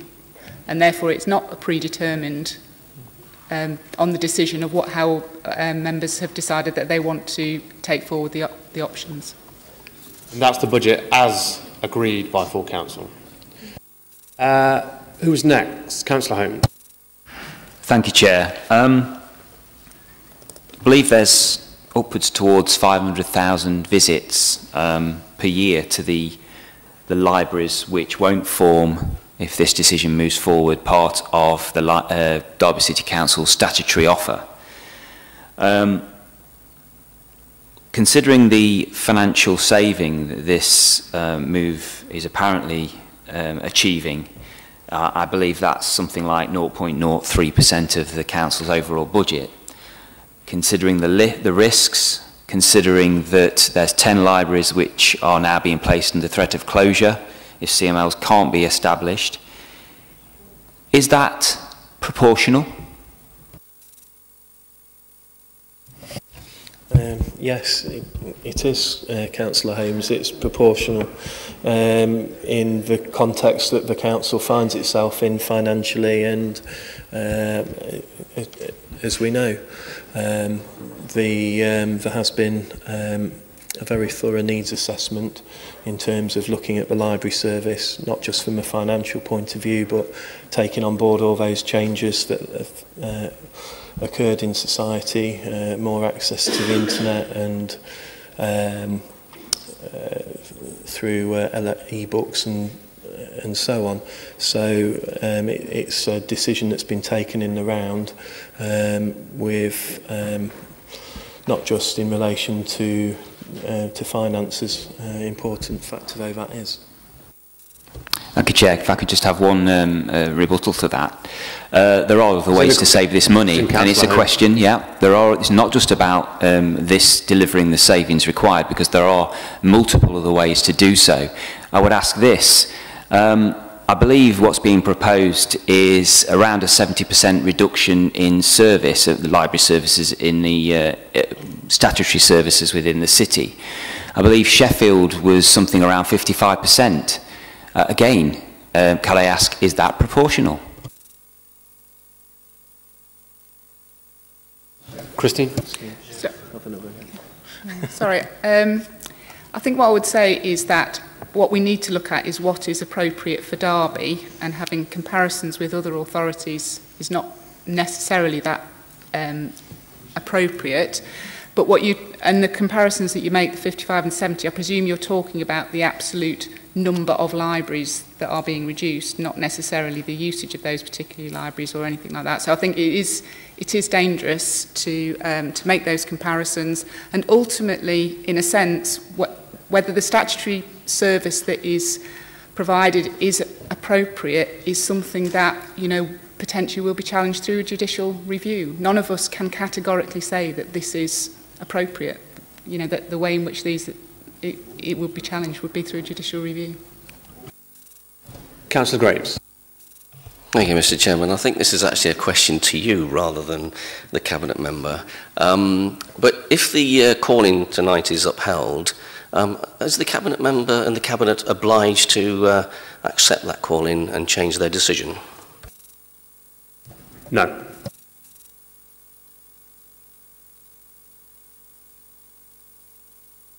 Okay, which I think is a nice point at which we can move on to the next part of the proceedings, which is a summing up from the signatories. Have I got a willing volunteer? Councillor Hassel.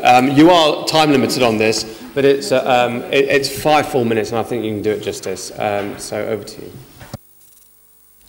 Thank you, Chair.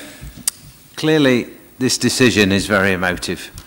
And I don't think, hand on heart, any member on the floor of this chamber would want to see a library close. However, I still believe that this process has not been undertaken correctly, despite what officers and Cabinet members have offered this evening. I won't bore everyone by going through every point that we've made, it's all on record. But proportionality. Will elderly people be proportionally or more affected should their local library close and they don't drive and can't get to one? Absolutely. Has the consultation process been carried out correctly? Have we got, I know our legal advice says that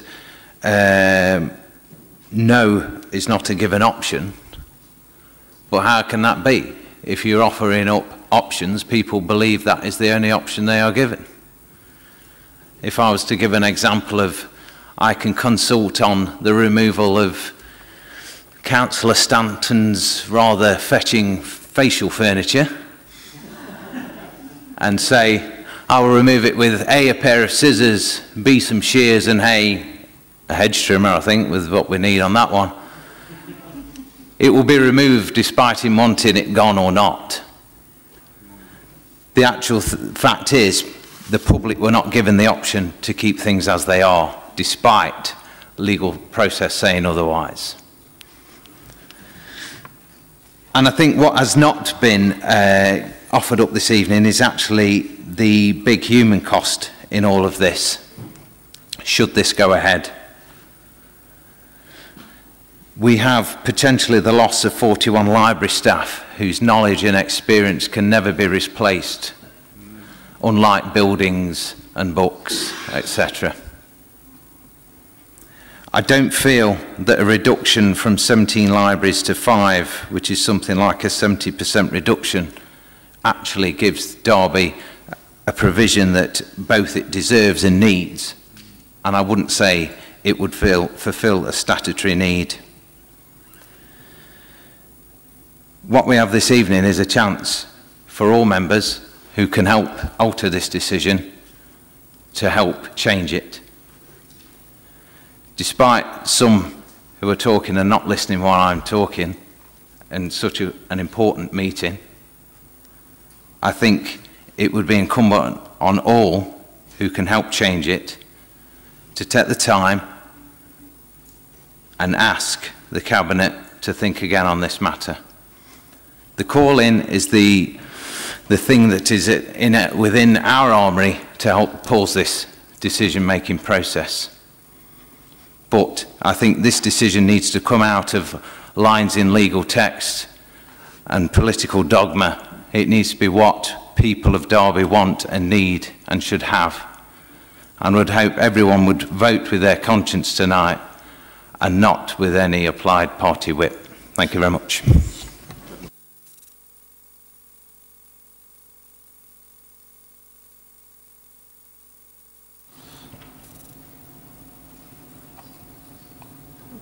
Okay. And now we have the rebuttal summarised 5 minutes. When you're ready.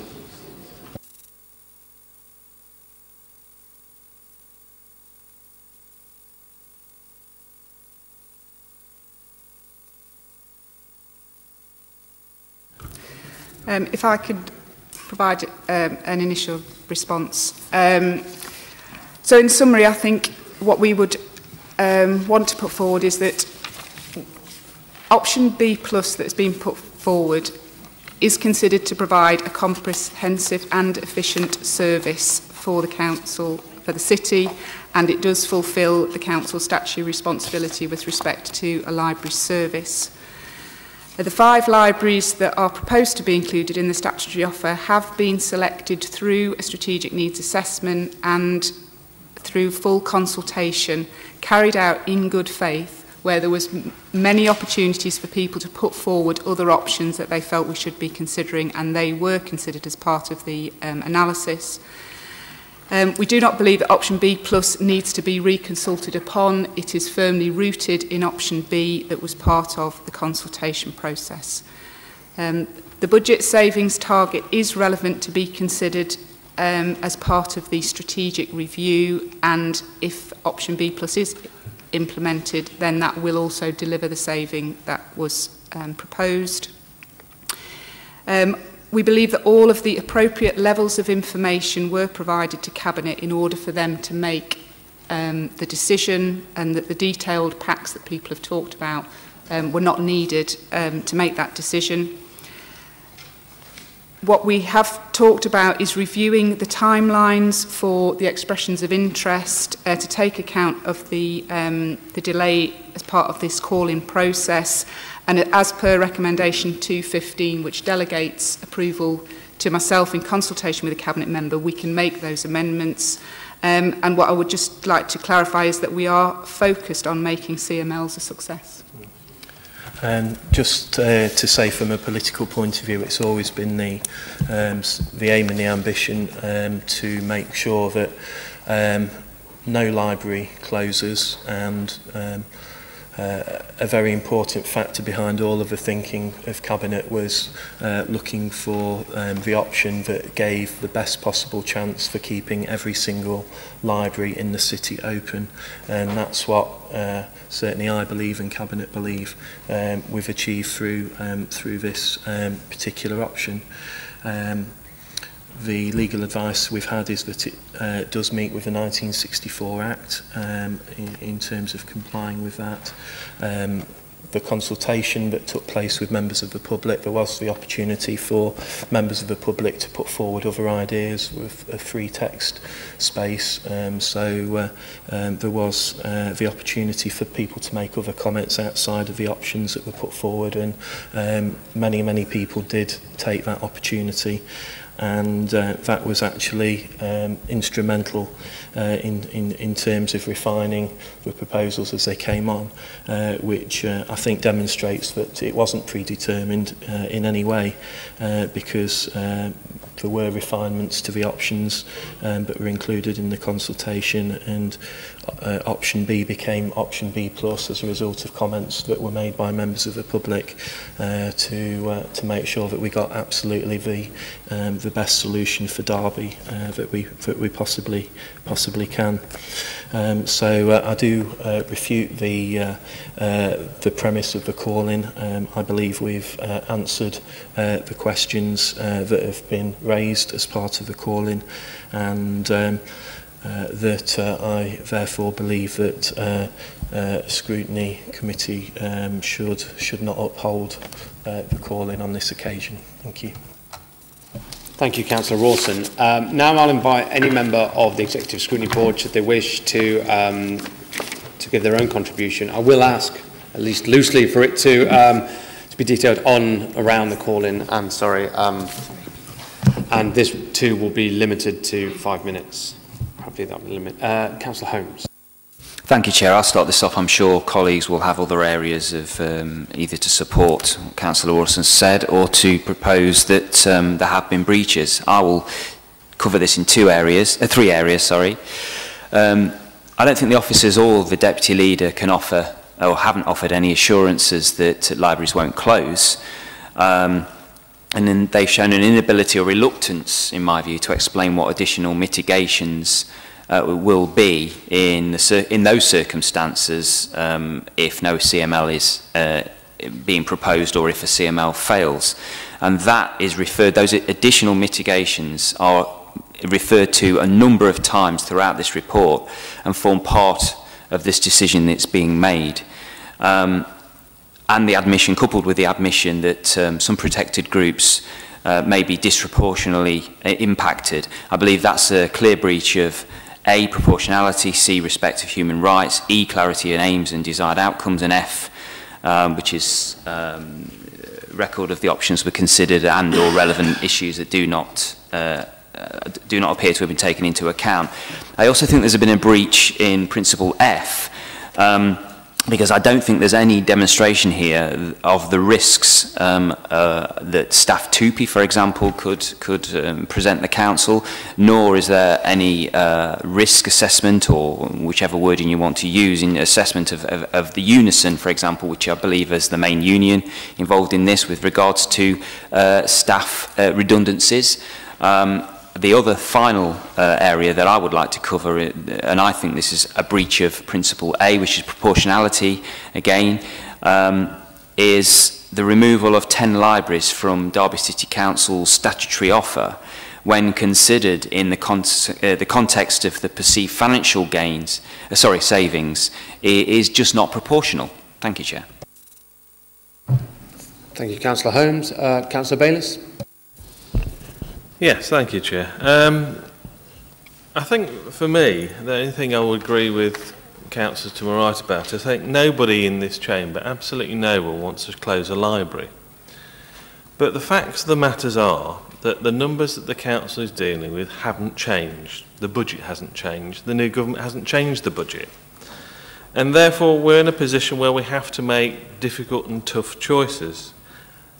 This city council hasn't received a portion or any sort of percentage of the £1 billion given to the people in Northern Ireland. I don't know why that is, but I can guess. I've heard a lot of. Thank you.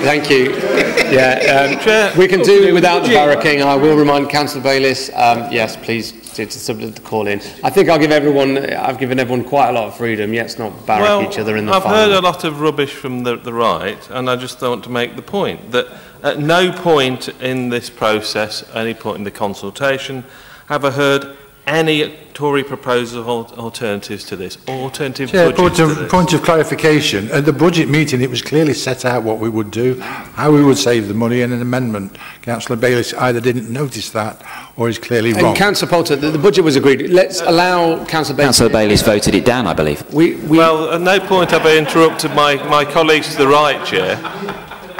At no point have I interrupted the colleagues to the right, and I expect that respect to be reflected in when I speak. I haven't interrupted you, so don't interrupt me. Chair, we'll interrupt if he makes Councillor Poulter, I'll not have it again. Let's allow other councillors to make their contributions, or we'll have no further contributions. That'll be it. We'll allow everyone to make their contributions in peace, or we'll have no further contribution from any councillor, and we'll move straight on to the vote. So, when I say something they don't like, it's immediately jumping up and down. You may be taking lessons out of somebody else that we've had in this council chamber before. But anyway, this is about the proposals. I mean, certainly we've heard a lot about CMLs, and I do note that it's a generic term. A CML could be anything. It could be a trust, it could be a company limited by guarantee, it could be a CIC, it could be lots of things. So I understand why the mischief making is going on. But I also it's interesting to note that throughout this entire process, the officers have been very clear, the council has been very clear of what it's been doing and the way it's been doing it. And I do have some sympathy with some of the things that have been said, but it's about the detail of the decision, not the decision-making process. And I do find it interesting that Councillor Holmes did mention human rights, but it's actually not in the call-in, because it's not. So it obviously doesn't read his own script, or does he want to interrupt me on that point as well? I mean, for me, it's very simple. What we've got to do is sadly, unless we're going to get some money from somewhere else, we're going to have to make some difficult decisions. And this is part of that process, and we need to get through it. I accept entirely that the councillors don't like the idea they haven't been given the packs, but frankly, they've shot themselves in the foot by bringing the call in the first place. I am minded to actually partly agree with them regarding the timeframes, but we've heard assurances that will be corrected if it needs to be, and that's the right and proper thing to do, Chair. I think what we need to do is realise this is politically motivated by one political party, and they've decided to do it because they can, not because it's the right thing to do. It just means that they want to make a bit of a fuss about it and have a bit of publicity. I understand that. The important work that's got to come forward is the work we need to do about consulting what we do with those libraries, which are treasured resources outside of this council chamber, and we need to get on and do that. Unless, of course, they know where there's a big bag of cash coming our way. Thank you, Chair. Thank you, Councillor Bayliss. Councillor Poulter, we've reset the timer. Only I can seem to see the timer because of the practicality of it. I'll wave at you if you've run out of time, okay? Thank you, Chair. Because I wanted to seek some clarification on that point as well.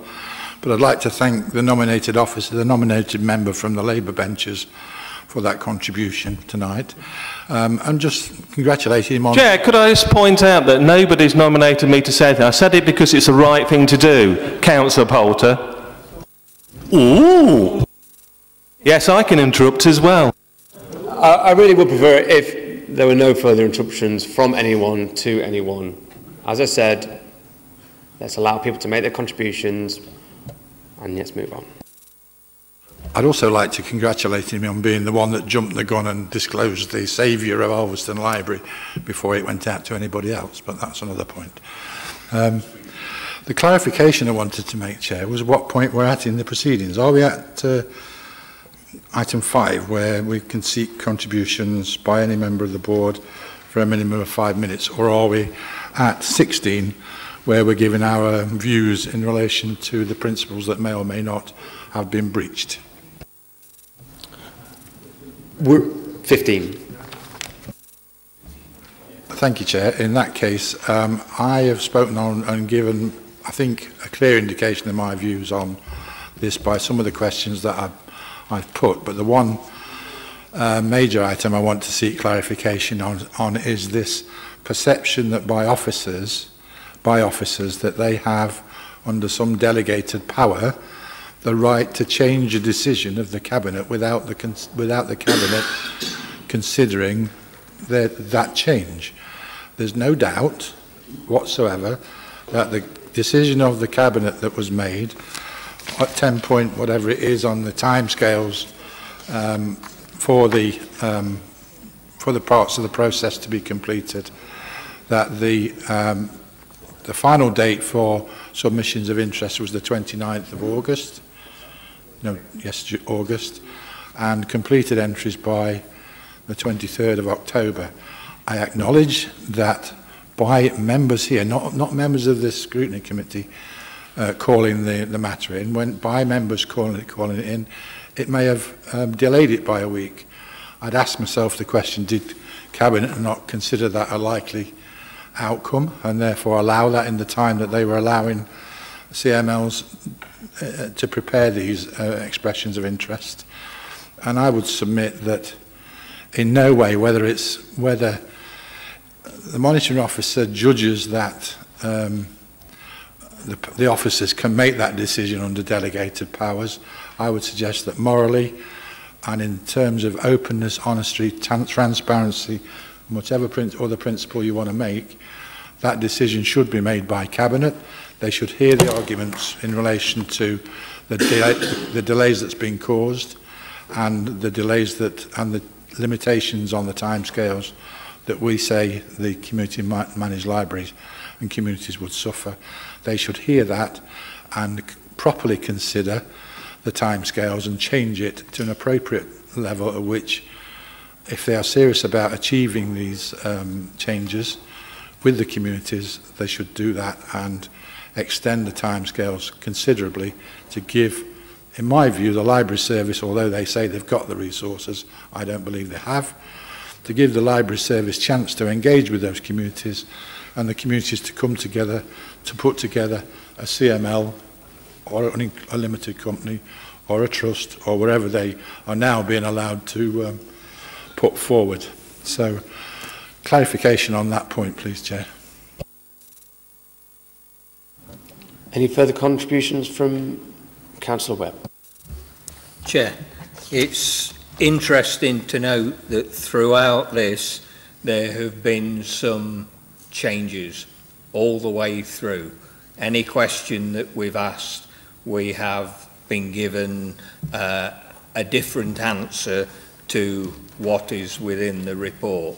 I've challenged some of the legal issues within these reports, and I do find it difficult to understand the interpretation that's being put on the legal side of this by officers and the Cabinet member.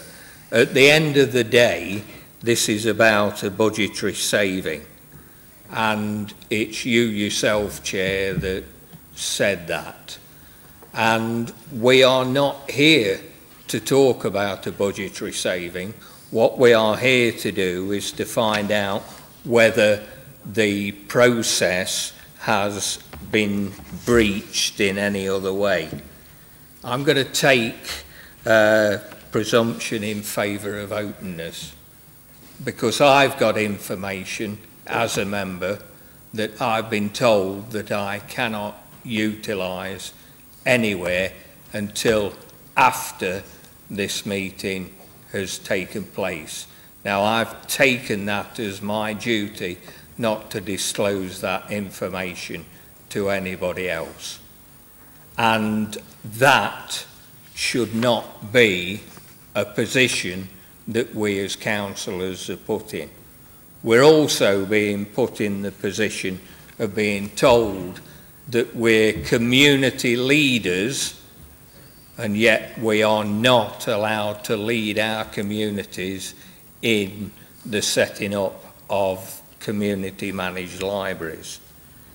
There are issues within the library service that have not been fully addressed here, and I think the council needs to take note of those, namely the promotion of IT services within libraries that are being used throughout all the services of this city council, and the ability of people to get in to use those IT services with the support of the professional library staff, be it to get benefits, to surf the internet, to do whatever reporting is required with regard to services of this council.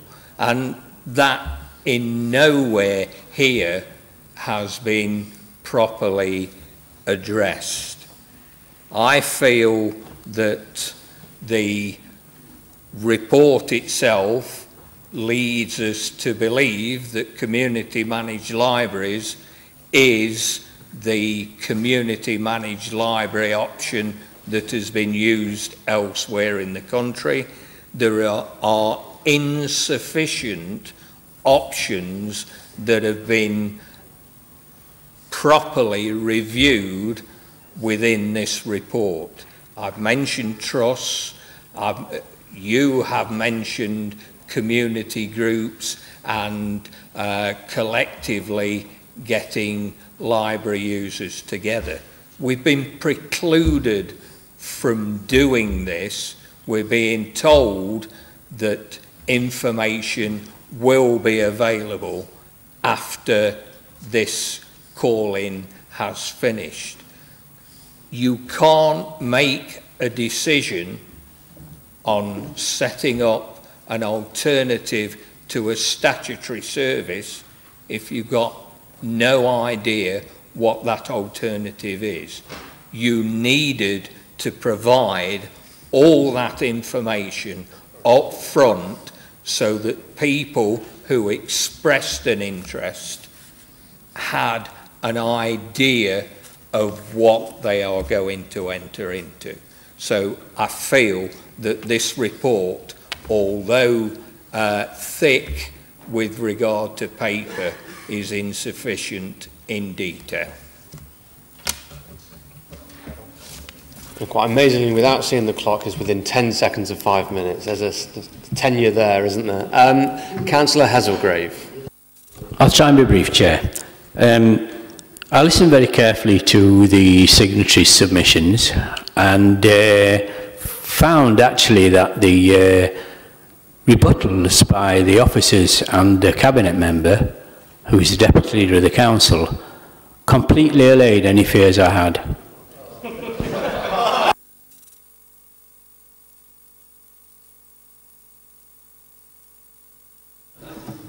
Any more contributions from other board members at this time?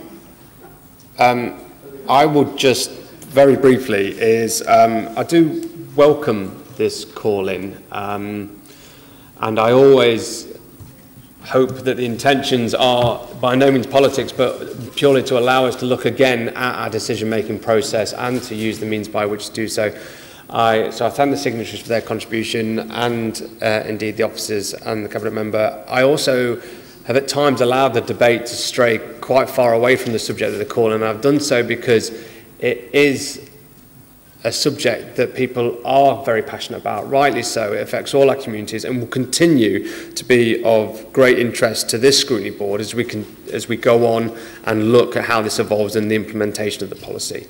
I will now ask that we move to the vote.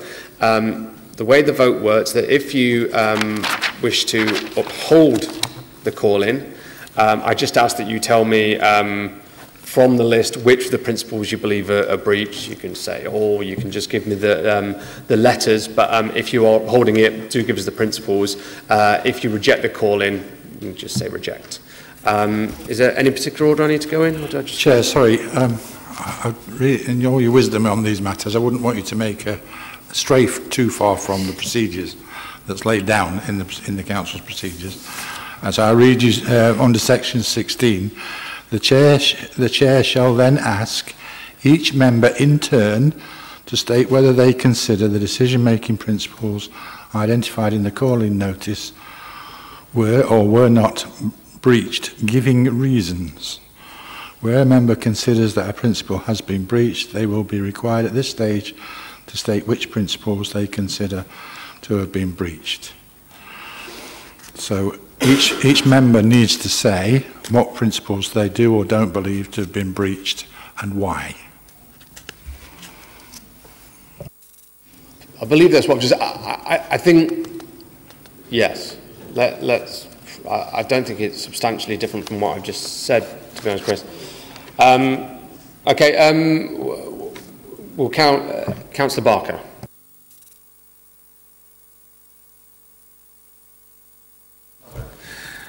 Right, thank you, Chair.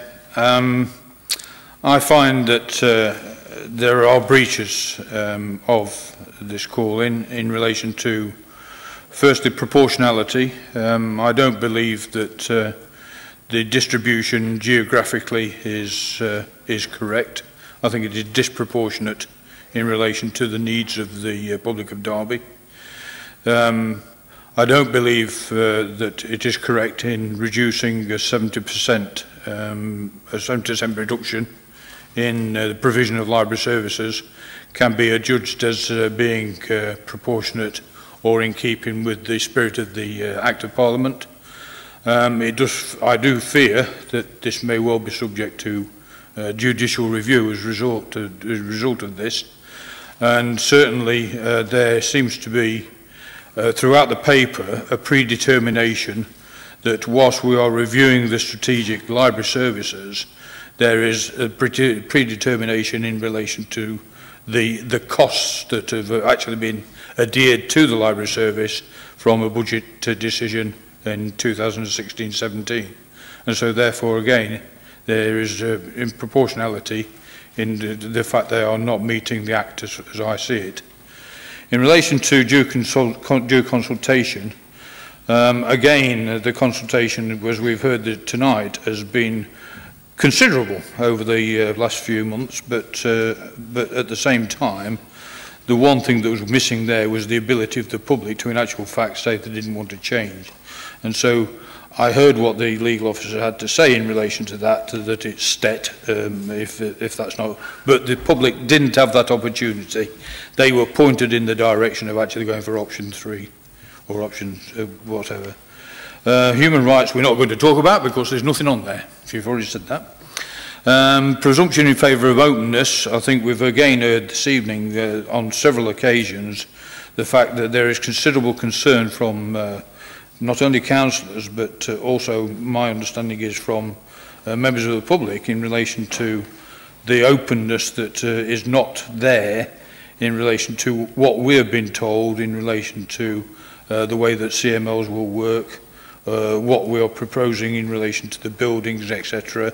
And there is no determination in relation to that openness when it comes to the expressions of interest actually being given any form of information relating to that expressions of interest. They've simply been asked, are you interested in running a library or worse to that effect? And so therefore it doesn't, it does breach the openness clarity as far as I'm concerned. Clarity of aims and desired outcomes. Well, I think the desired outcome is quite simple. You're going to close libraries, and so therefore there is a breach of that protocol there.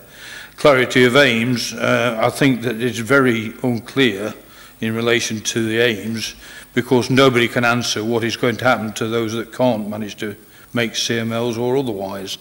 The other aims are quite simple. It's a budgetary saving, which doesn't fall in again with the Act of Parliament. Finally, a record of options were considered, etc. There's a considerable file here in relation to that.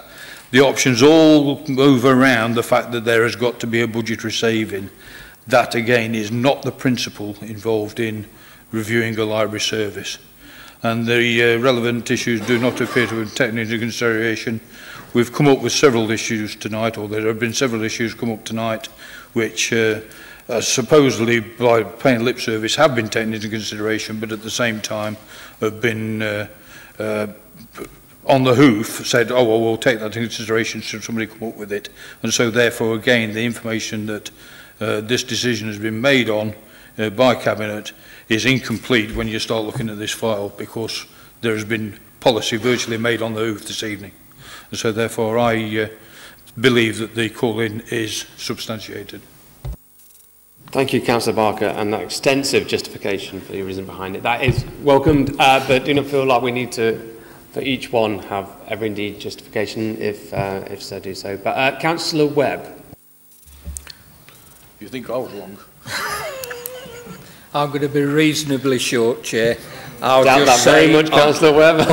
On option A, proportionality, I would agree that 70% reduction in service is not proportional, and I would also agree that the availability and access to the remaining libraries is not proportional across the city.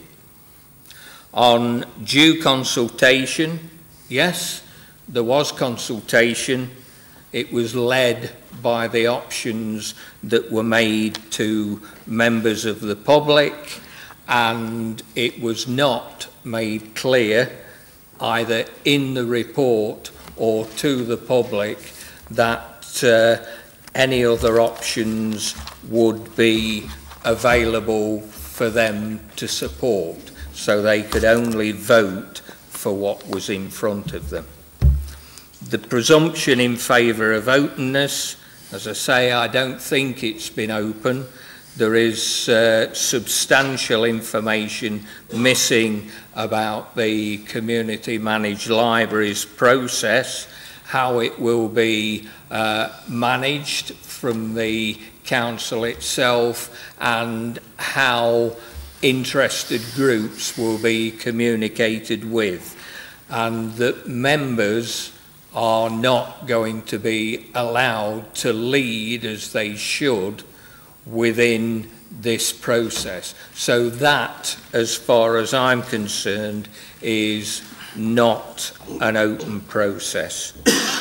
The clarity of aims and desired outcomes, well, I think the clarity of aim is that you meet the budget saving, and the clarity of outcome is that come 2022 there will be no financial support for community managed libraries. So I don't think there is proper clarity of aims and objectives.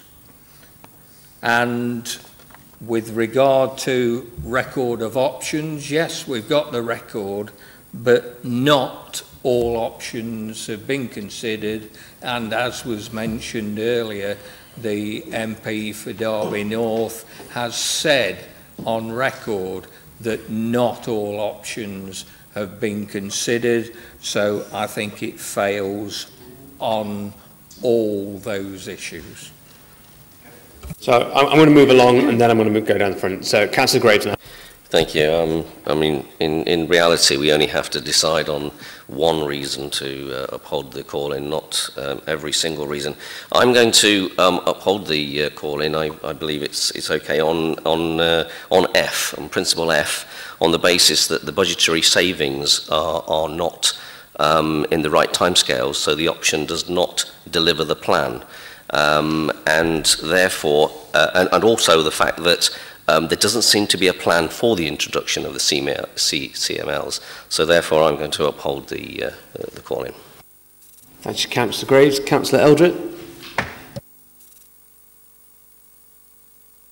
I reject the call-in. Councillor Hazelgrave.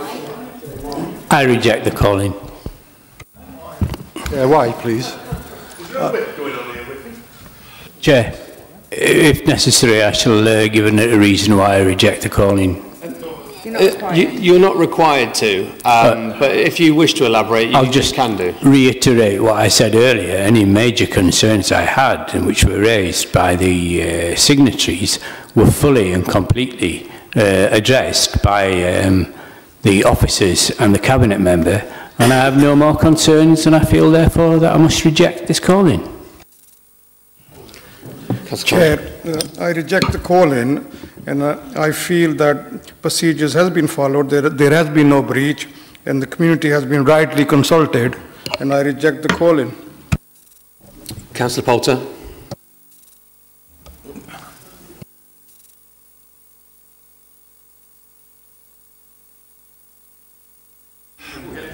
Chair, I will comply with the procedure where it says I will decide my decision, give my decisions on the principles and give reasons.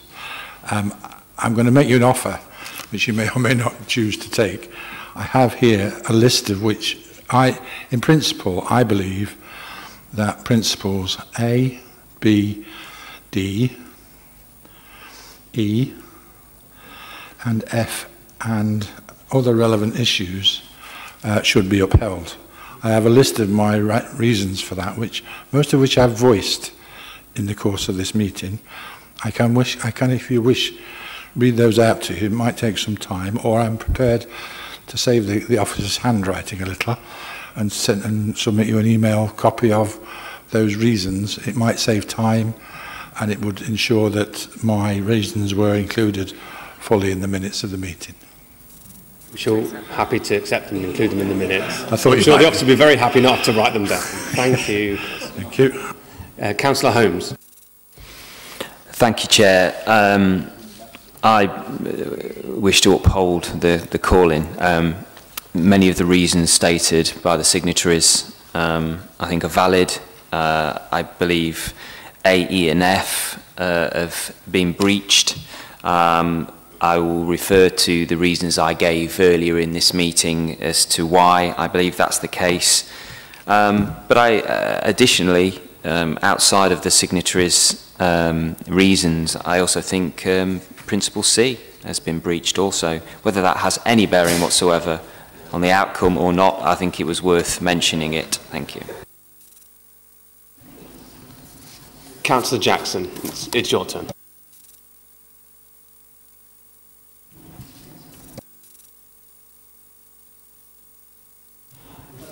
Councillor Pegg. I reject the recording. The decision process, in my opinion, hasn't been flawed. But one thing I will do is make the cabinet member, take the cabinet member at his word and ensure that Mackworth Library is kept open. Councillor Bayliss.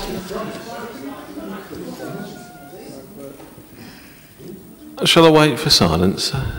In terms of the call-in, I do not find that the principles of decision-making have been breached. The reasons for that, in terms of proportionality, we've had a legal ruling both from the Council's Chief Legal Officer, the Monitor Officer and officers that actually the information in the call-in under A is wrong.